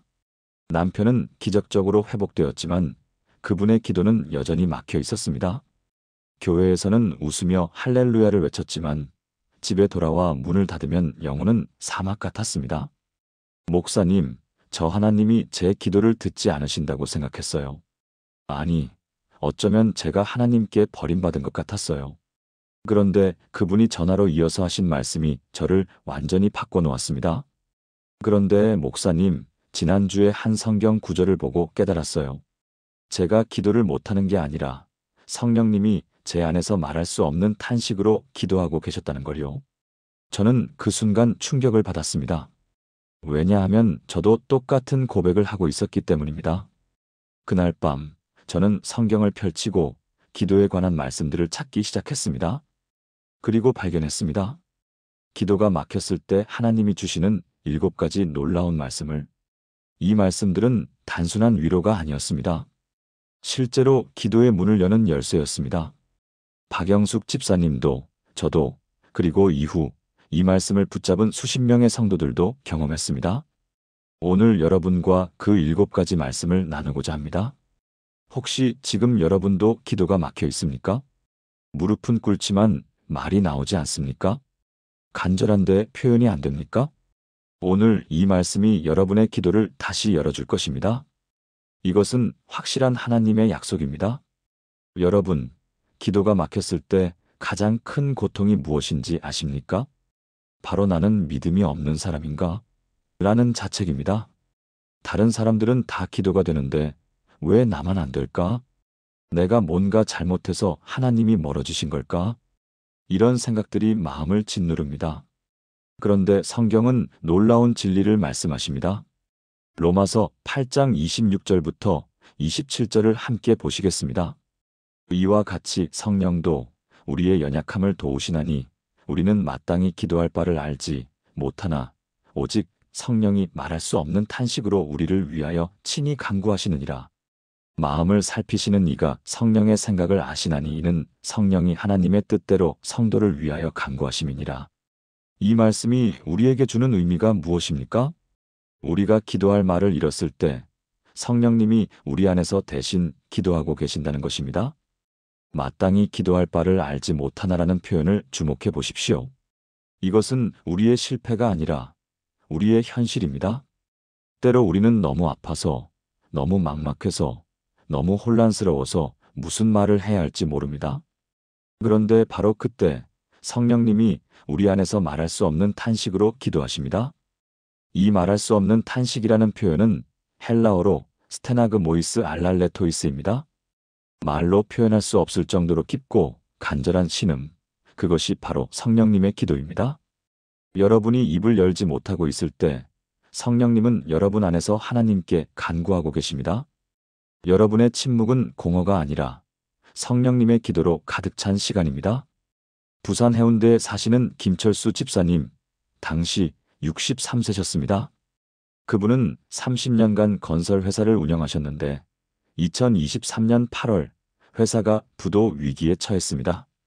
평생 모은 재산이 하루아침에 사라질 위기였습니다. 그날 밤 그분은 무릎을 꿇고 기도하려 했습니다. 하지만 입이 떨어지지 않았습니다. 하나님, 이라는 호칭 이후 아무 말도 나오지 않았습니다. 1시간, 2시간, 3시간, 새벽 4시까지 무릎을 꿇고 있었지만 단 한 문장도 완성하지 못했습니다. 그저 눈물만 흘렀습니다. 나는 이제 끝났구나. 하나님도 나를 포기하셨구나. 그렇게 생각하며 일어서려는 순간 로마서 8장 26절이 마음에 떠올랐습니다. 아, 지금 성령님이 내 안에서 기도하고 계시는구나. 그 깨달음과 함께 뭔가가 바뀌기 시작했습니다. 말은 여전히 나오지 않았습니다. 하지만 그 침묵이 더 이상 공허하지 않았습니다. 그 안에서 성령님이 일하고 계신다는 확신이 들었습니다. 그날 이후 김철수 집사님은 매일 새벽 그렇게 기도했습니다. 말이 없는 기도. 그저 무릎 꿇고 하나님 앞에 앉아 있는 시간. 그런데 놀랍게도 일주일 후부터 회사에 변화가 생기기 시작했습니다. 예상치 못한 곳에서 투자자가 나타났고 3개월 만에 회사는 완전히 회복되었습니다. 그분은 지금도 말씀하십니다. 목사님, 그때 제가 한 기도가 뭔지 아세요? 아무것도 아니에요. 그냥 무릎 꿇고 있었을 뿐이에요. 하지만 성령님이 제 안에서 기도하고 계셨어요. 사랑하는 여러분, 지금 저와 함께 이렇게 기도해 보시겠습니까? 하나님 아버지, 오늘 로마서 8장의 약속을 감사드립니다. 제가 기도할 말을 잃었을 때도 성령님이 제 안에서 말할 수 없는 탄식으로 기도하고 계심을 믿습니다. 지금 이 순간도 성령님이 저를 위해 하나님의 뜻대로 간구하고 계심을 고백합니다. 제 침묵이 더 이상 실패가 아니라 성령님의 기도가 일어나는 거룩한 시간임을 믿습니다. 오늘부터 기도할 말이 없을 때 성령님께 맡기고 의지하게 하소서. 예수님의 이름으로 기도합니다. 아멘. 이 고백을 매일 하십시오. 여러분의 기도가 막혔다면 그것은 끝이 아니라 성령님이 일하실 시작입니다. 기도가 막혔을 때 우리가 흔히 하는 또 다른 실수가 있습니다. 바로 사람들 앞에서 기도해야 한다는 부담감입니다. 교회에서, 구역 예배에서, 가정 예배에서 기도를 맡았을 때 우리는 종종 좋은 말, 믿음 있는 말, 은혜로운 말을 해야 한다는 압박을 느낍니다. 그래서 기도가 더 막힙니다. 하지만 예수님은 전혀 다른 말씀을 하셨습니다. 마태복음 6장 6절을 보십시오. 너는 기도할 때에 내 골방에 들어가 문을 닫고 은밀한 중에 계신 내 아버지께 기도하라. 은밀한 중에 보시는 내 아버지께서 갚으시리라. 이 말씀의 핵심은 무엇입니까? 기도는 사람에게 보이기 위한 것이 아니라 하나님과 나만의 은밀한 교제라는 것입니다. 골방에 들어가 문을 닫으라는 표현은 단순히 물리적 공간만을 의미하지 않습니다. 모든 외적 압박과 기대로부터 자유로워지라는 뜻입니다. 완벽한 기도문이 아니어도 됩니다. 유창한 표현이 아니어도 됩니다. 문법이 틀려도 말이 어눌해도 심지어 말이 없어도 됩니다. 왜냐하면 은밀한 중에 보시는 하나님은 우리의 말이 아니라 우리의 마음을 보시기 때문입니다. 은밀한 중에 보시는이라는 표현은 헬라어로 호 블레폰 엔 토 크립토입니다. 숨겨진 것을 꿰뚫어 보시는 분, 겉으로 드러난 것이 아니라 내면의 진실을 아시는 분, 그분이 바로 우리 아버지이십니다. 대구 수성구에 사시는 이정혜 권사님의 이야기를 들려드리겠습니다. 당시 54세셨던 그분은 교회에서 기도의 사람으로 유명했습니다. 새벽기도 인도를 자주 맡으셨고 모든 성도들이 그분의 기도를 듣고 은혜를 받았습니다. 그런데 2024년 3월 큰딸이 교통사고를 당했습니다. 다행히 생명에는 지장이 없었지만 6개월간 병원에 입원해야 했습니다. 그날 이후 이정혜 권사님은 교회에서 기도를 할 수 없었습니다. 새벽기도 인도를 부탁받았지만 죄송합니다라며 거절했습니다. 기도 제목을 나누는 시간에도 입을 열지 못했습니다. 다들 내가 기도를 잘한다고 생각하는데 정작 내 딸의 상황 앞에서 나는 아무 말도 할 수 없어. 그분은 자책했습니다. 그런데 어느 날 새벽 그분은 집 다락방에 혼자 올라갔습니다. 문을 닫고 무릎을 꿇고 그냥 앉아 있었습니다. 아무 말도 하지 않았습니다. 그저 눈물만 흘렸습니다. 10분, 20분, 30분. 그렇게 앉아 있는데 마태복음 6장 6절이 마음에 떠올랐습니다. 아, 하나님은 지금 이 모습을 보고 계시는구나. 내 말이 아니라 내 마음을 보고 계시는구나. 그날부터 이정혜 권사님의 기도가 바뀌었습니다. 더 이상 사람들 앞에서 기도하려고 애쓰지 않았습니다. 대신 매일 새벽 다락방에서 문을 닫고 하나님과 단둘이 있는 시간을 가졌습니다. 때로는 말이 있었고, 때로는 침묵뿐이었습니다. 하지만 그 시간이 지나고 나면 마음의 평안이 찾아왔습니다. 3개월이 지났을 때 딸은 완전히 회복되어 퇴원했습니다. 그리고 이정혜 권사님은 다시 교회에서 기도를 인도하게 되었습니다. 하지만 예전과 달랐습니다. 더 이상 완벽한 기도문을 외우지 않았습니다. 그저 골방에서 하나님께 드렸던 그 진솔한 마음을 그대로 드렸습니다. 그랬더니 사람들이 말했습니다. 권사님 기도가 전보다 훨씬 더 은혜롭습니다. 사랑하는 여러분, 지금 저와 함께 이렇게 기도해 보시겠습니까? 사랑의 하나님, 골방에 들어가 문을 닫고 은밀히 기도하라는 말씀을 감사드립니다. 저는 더 이상 사람들 앞에서 잘 보이려고 애쓰지 않겠습니다. 주님만 보시면 되는 은밀한 그 자리에서 제 진실한 마음을 드립니다. 완벽하지 않아도, 유창하지 않아도, 심지어 말이 없어도 괜찮습니다. 주님은 제 마음을 보시는 분이심을 믿습니다. 오늘부터 골방 기도의 은혜를 경험하게 하소서. 예수님의 이름으로 기도합니다.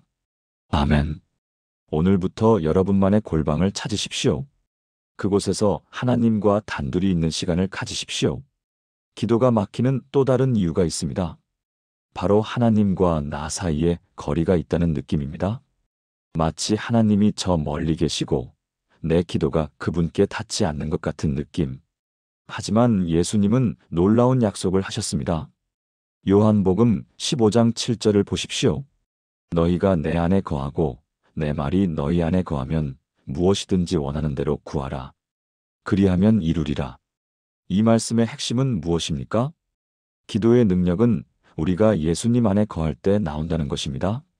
거하다라는 단어는 헬라어로 메노입니다. 이것은 단순히 잠깐 머물다가 아니라 계속해서 그 안에 있다. 그곳을 삶의 자리로 삼는다는 의미입니다. 포도나무 비유를 기억하십니까? 가지가 나무에 붙어 있지 않으면 열매를 맺을 수 없듯이 우리도 예수님 안에 거하지 않으면 기도의 열매를 맺을 수 없습니다. 그런데 여기서 중요한 것은 이 거함이 우리의 노력이 아니라 예수님의 초대라는 사실입니다. 예수님이 먼저 내 안에 거하라고 말씀하셨습니다. 우리가 예수님께 다가가는 것이 아니라 예수님이 우리를 자신 안에 품으시는 것입니다.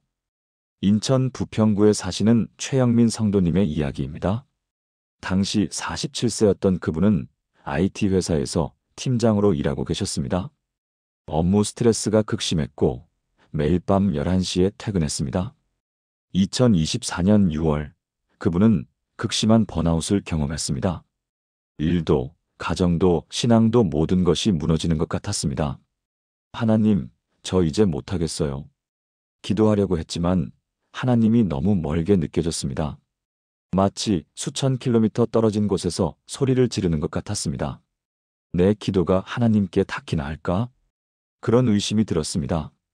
어느 주일 설교 중에 요한복음 15장 7절을 들었습니다.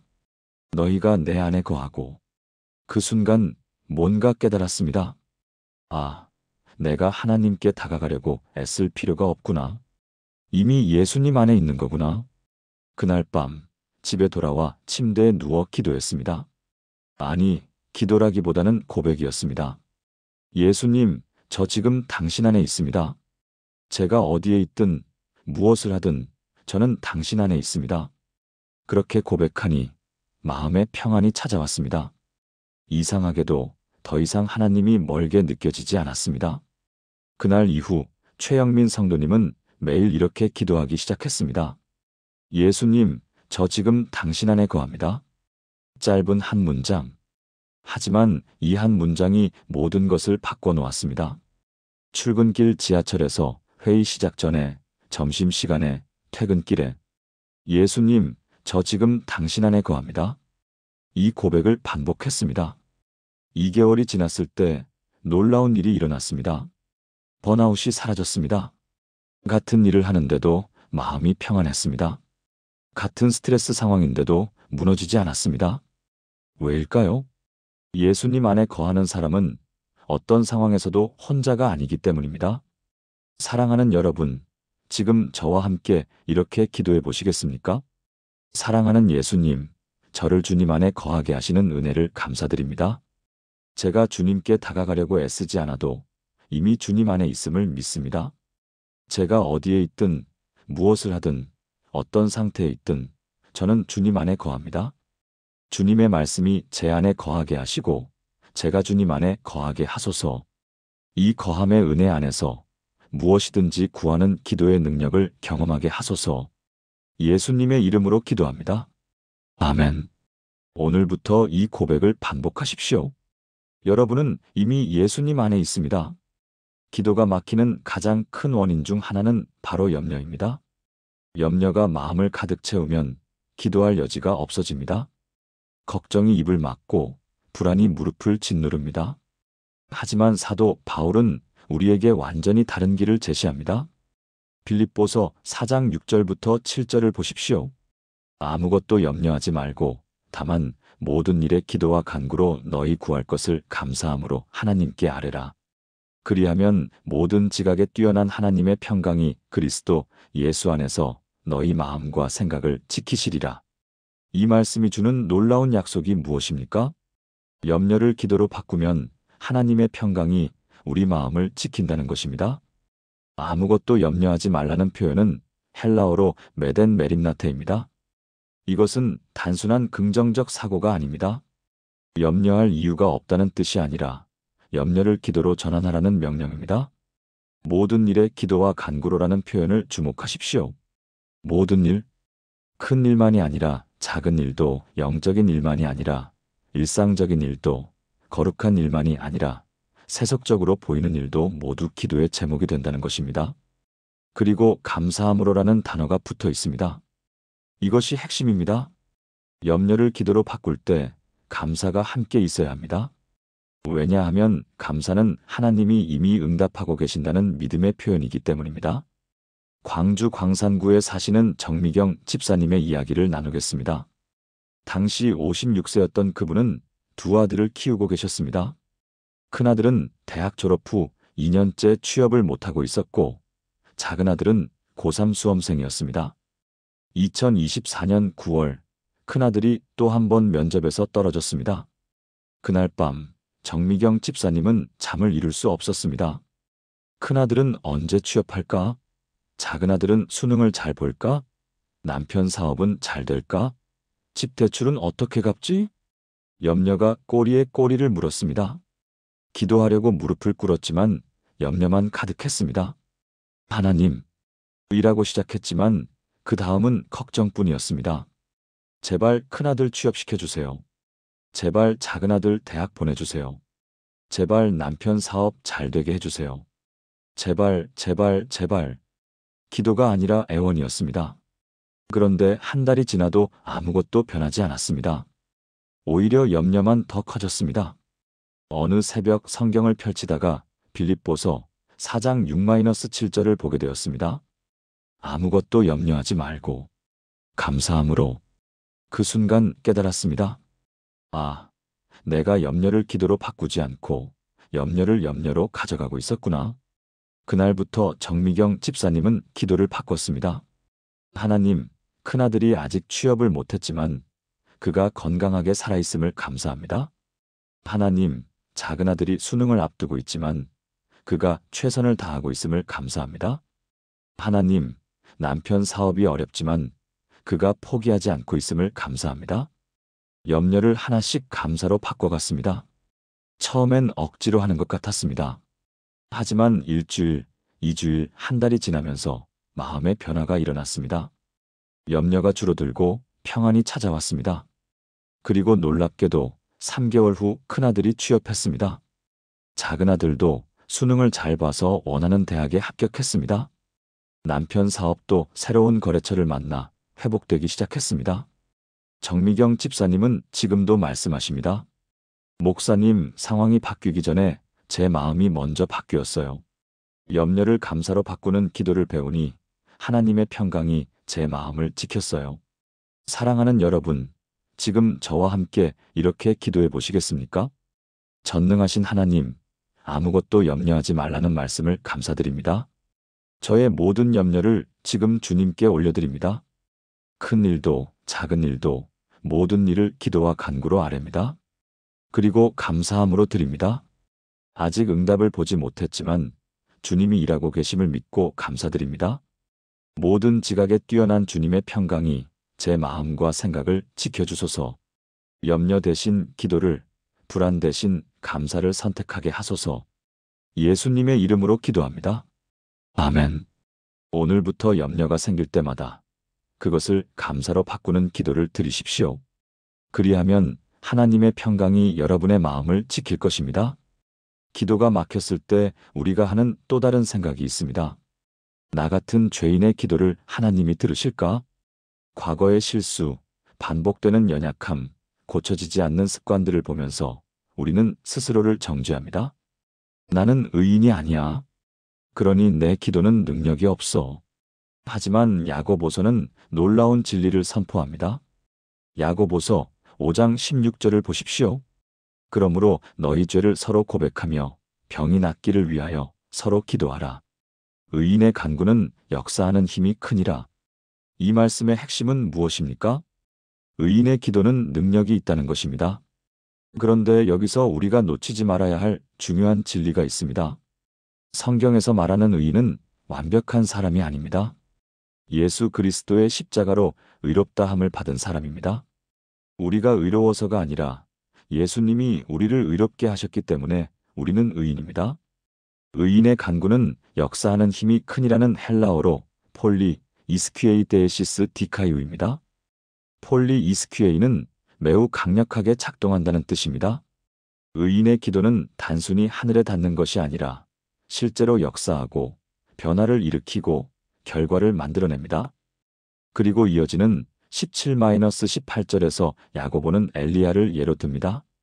엘리야는 우리와 성정이 같은 사람이로되 그가 비가 오지 않기를 간절히 기도하매 3년 6개월 동안 땅에 비가 오지 아니하였고 다시 기도하매 하늘이 비를 주고 땅이 열매를 맺었느니라. 엘리야는 선지자였지만 우리와 성정이 같은 사람이었습니다. 그도 두려워하고 좌절하고 도망치기도 했습니다. 하지만 그의 기도는 하늘을 열고 닫는 능력이 있었습니다. 전주 덕진구에 사시는 박영수 권사님의 이야기입니다. 당시 61세였던 그분은 30년 넘게 신앙생활을 하셨지만 항상 자신을 죄인이라고 생각하셨습니다. 과거에 남편과 다툼이 많았고 자녀들에게 상처를 준 기억들이 있었습니다. 비록 회개하고 용서받았지만 그 기억들이 마음을 짓눌렀습니다. 2023년 11월 손자가 아파서 병원에 입원했습니다. 원인을 알 수 없는 고열이 일주일째 계속되었습니다. 박영수 권사님은 병원 복도에서 기도하고 싶었지만 입이 떨어지지 않았습니다. 나 같은 죄인이 무슨 기도를? 그런 생각이 기도를 막았습니다. 어느 날 밤 병원 예배실에서 성경을 펼쳤는데 야고보서 5장 16절이 눈에 들어왔습니다. 의인의 간구는 역사하는 힘이 크니라. 그 순간 마음속에 질문이 떠올랐습니다. 내가 의인인가? 그리고 바로 다음 순간 성령님이 속삭이셨습니다. 너는 예수 그리스도 안에서 의롭다? 눈물이 쏟아졌습니다. 그동안 자신을 정죄하며 기도하지 못했던 시간들이 떠올랐습니다. 주님, 제가 완벽해서가 아니라 예수님이 저를 의롭게 하셨기에 저는 의인입니다. 그렇게 고백하고 처음으로 담대하게 기도했습니다. 하나님, 저는 의인입니다. 예수님의 십자가 때문에 저는 의인입니다. 그러므로 제 기도는 역사하는 힘이 있습니다. 손자를 고쳐주소서. 그날 밤 놀랍게도 손자의 열이 떨어지기 시작했습니다. 다음 날 아침 의사는 말했습니다. 이상하네요. 어제까지만 해도 원인을 찾지 못했는데 오늘 갑자기 좋아졌습니다. 하지만 박영수 권사님은 알고 있었습니다. 이것은 의인의 간구가 역사하는 힘입니다. 그날 이후 박영수 권사님은 더 이상 자신을 정죄하지 않습니다. 과거의 실수를 기억하지만 예수님의 의를 더 크게 기억합니다. 그리고 담대하게 기도합니다. 왜냐하면 자신이 의인임을 알기 때문입니다. 사랑하는 여러분, 지금 저와 함께 이렇게 기도해 보시겠습니까? 의롭게 하시는 하나님, 저를 의인으로 만드신 예수 그리스도의 십자가를 감사드립니다. 저는 완벽하지 않지만 예수님 안에서 의롭습니다. 저는 연약하지만 예수님의 의로 덮여 있습니다. 그러므로 저의 기도는 역사하는 힘이 있음을 믿습니다. 더 이상 스스로를 정죄하지 않고 예수님이 주신 의를 잊고 담대히 기도하겠습니다. 제 간구가 하늘을 움직이고 땅을 변화시키고 역사하는 능력이 되게 하소서. 예수님의 이름으로 기도합니다. 아멘. 오늘부터 이 고백을 하십시오. 여러분은 예수 그리스도 안에서 의인입니다. 그러므로 여러분의 기도는 역사하는 힘이 있습니다. 기도가 막혔을 때 우리가 하는 마지막 유혹이 있습니다. 바로 포기입니다. 기도해도 안 되네. 그냥 그만둘까? 하지만 예수님은 우리에게 절대 포기하지 말라고 말씀하십니다. 마태복음 7장 7절부터 8절을 보십시오.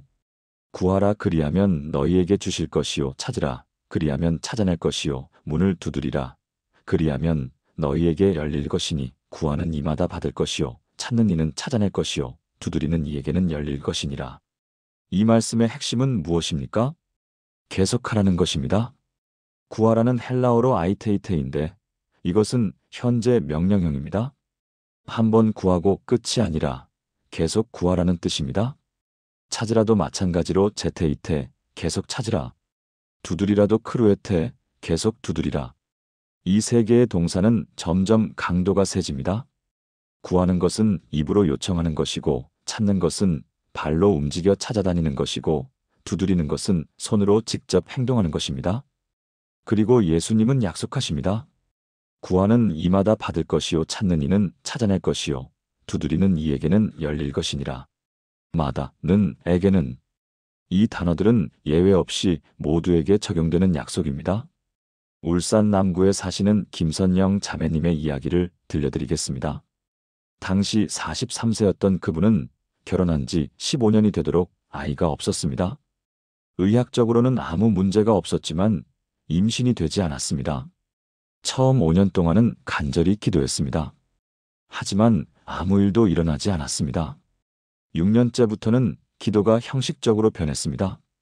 10년째에는 기도를 거의 포기했습니다. 하나님이 제 기도를 듣지 않으시나 봐요. 그렇게 생각하며 살았습니다. 2024년 5월 교회 수련회에서 마태복음 7장 7-8절 말씀을 들었습니다. 목사님은 이렇게 설교하셨습니다. 구하고 구하고 구하십시오. 찾고 찾고 찾으십시오. 두드리고 두드리고 두드리십시오. 포기하지 마십시오. 그날 밤 김선영 자매님은 숙소에서 무릎을 꿇었습니다. 그리고 15년 만에 처음으로 다시 간절히 기도했습니다. 하나님, 제가 포기했습니다. 제가 두드리기를 멈췄습니다. 용서해 주세요. 오늘부터 다시 두드리겠습니다. 수련회가 끝나고 집에 돌아온 후 매일 새벽 5시에 일어나 기도했습니다. 한 달이 지났습니다. 아무 일도 일어나지 않았습니다. 2달이 지났습니다. 여전히 변화가 없었습니다. 하지만 이번에는 포기하지 않았습니다. 계속 구했고, 계속 찾았고, 계속 두드렸습니다. 6개월이 지난 2024년 11월, 김선영 자매님은 임신했습니다. 병원에서 임신 확인을 받고 주차장에 앉아 한참을 울었습니다. 하나님, 제가 포기했을 때도 주님은 포기하지 않으셨네요. 지금 그분은 임신 7개월째입니다. 그리고 매일 마태복음 7장 7-8절을 고백합니다. 저는 구했고 찾았고 두드렸습니다. 그래서 받았고 찾아냈고 열렸습니다. 김선영 자매님은 지금도 말씀하십니다. 목사님, 만약 제가 계속 포기한 채로 살았다면 이 기적을 경험하지 못했을 거예요. 두드리기를 멈추지 않는 것, 그것이 기도의 비밀입니다. 사랑하는 여러분, 지금 저와 함께 이렇게 기도해 보시겠습니까? 신실하신 하나님, 구하고 찾고 두드리라는 말씀을 감사드립니다. 저는 오늘부터 다시 두드리겠습니다. 한 번이 아니라 계속 포기하지 않고 끝까지 두드리겠습니다. 구하는 이마다 받고 찾는 이는 찾아내고 두드리는 이에게는 열린다는 약속을 믿습니다. 제가 기도를 멈췄던 모든 시간을 회개하고 오늘부터 새롭게 시작합니다. 주님의 때에 주님의 방법으로 반드시 응답하심을 믿고 기다리겠습니다. 예수님의 이름으로 기도합니다. 아멘. 오늘부터 다시 두드리십시오. 포기했던 기도 제목이 있다면 다시 시작하십시오. 하나님은 두드리는 사람에게 반드시 열어주십니다. 마지막 7번째 말씀입니다. 기도가 막혔을 때 우리에게 필요한 것은 구체적인 실천 방법입니다. 어떻게 기도해야 할지, 언제 기도해야 할지, 얼마나 자주 기도해야 할지. 다윗은 시편에서 자신의 기도 습관을 이렇게 고백합니다. 시편 55편 17절을 보십시오. 저녁과 아침과 정오에 내가 근심하여 탄식하리니 여호와께서 내 소리를 들으시리로다. 이 말씀의 핵심은 무엇입니까? 하루에 3번 정해진 시간에 기도하는 습관입니다. 저녁과 아침과 정오는 단순히 3번이라는 숫자가 아닙니다. 하루의 시작과 중간과 끝을 하나님께 드린다는 의미입니다. 아침에 하나님을 찾으면 하루를 하나님과 함께 시작합니다. 정오에 하나님을 찾으면 하루 중간에 하나님께 방향을 재조정합니다. 저녁에 하나님을 찾으면 하루를 하나님께 감사하며 마무리합니다. 다윗은 근심하여 탄식하리니라고 말합니다. 이것은 형식적인 기도가 아니라 진심이 담긴 기도를 의미합니다. 그리고 마지막 구절이 중요합니다. 여호와께서 내 소리를 들으시리로다. 이것은 확신입니다. 규칙적으로 진심으로 기도하는 사람의 소리를 하나님은 반드시 들으십니다. 수원 영통구에 사시는 한미라 집사님의 이야기로 마무리하겠습니다.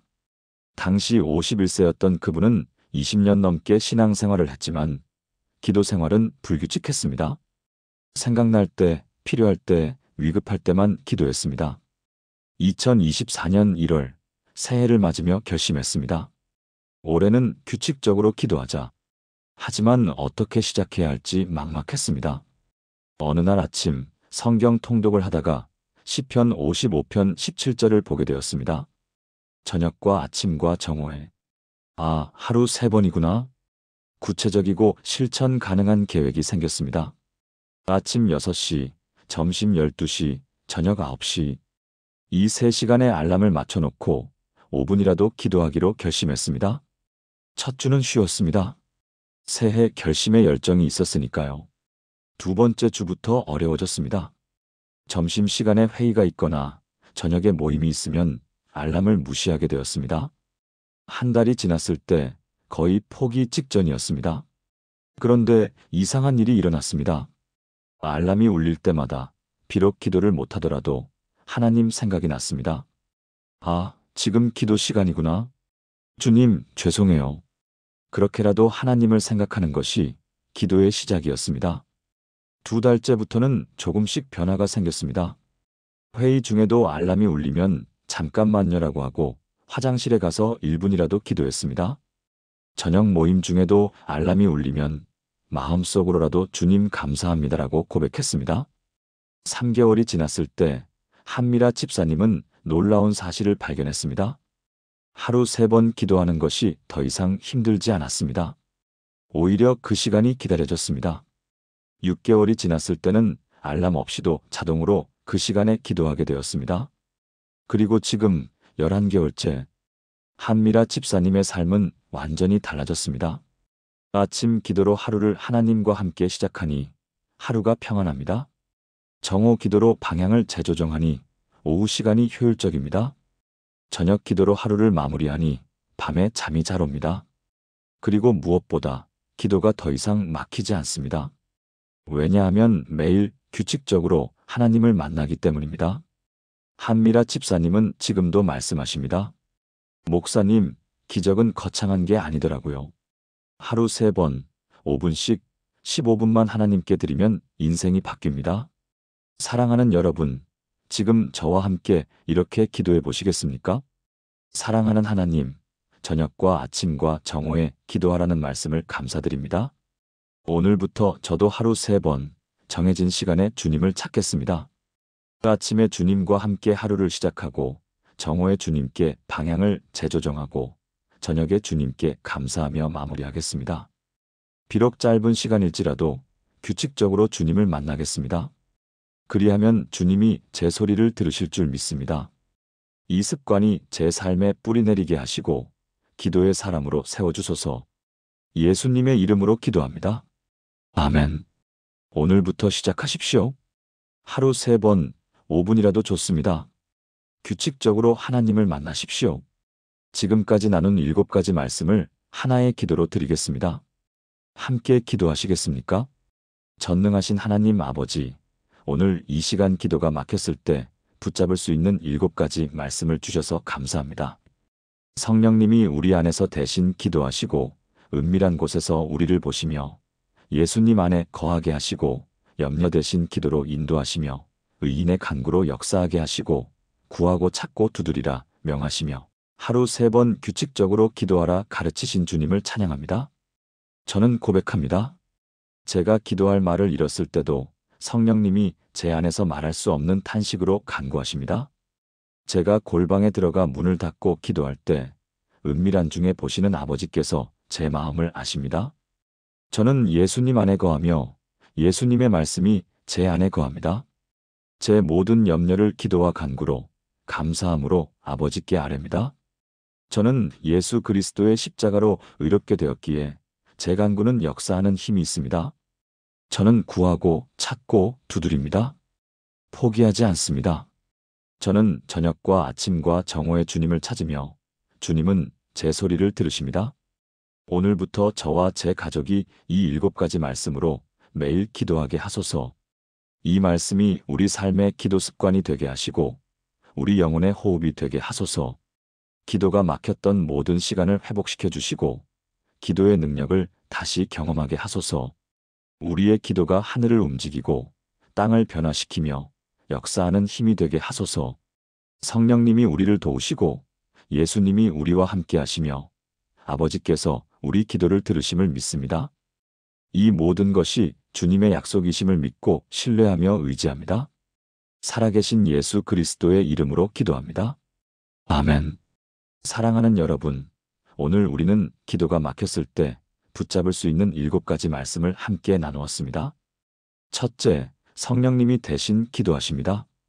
둘째, 은밀한 곳에서 보시는 하나님. 셋째, 예수님 안에 거하라.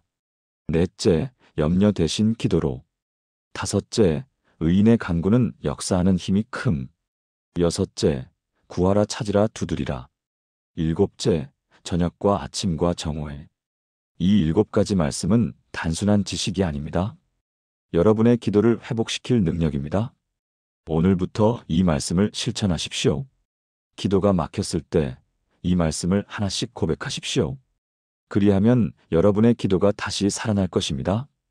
여러분도 기도가 막혀서 고민하시는 분이라면 좋아요를 눌러주시고 아래 댓글란에 기도합니다라고 남겨주세요.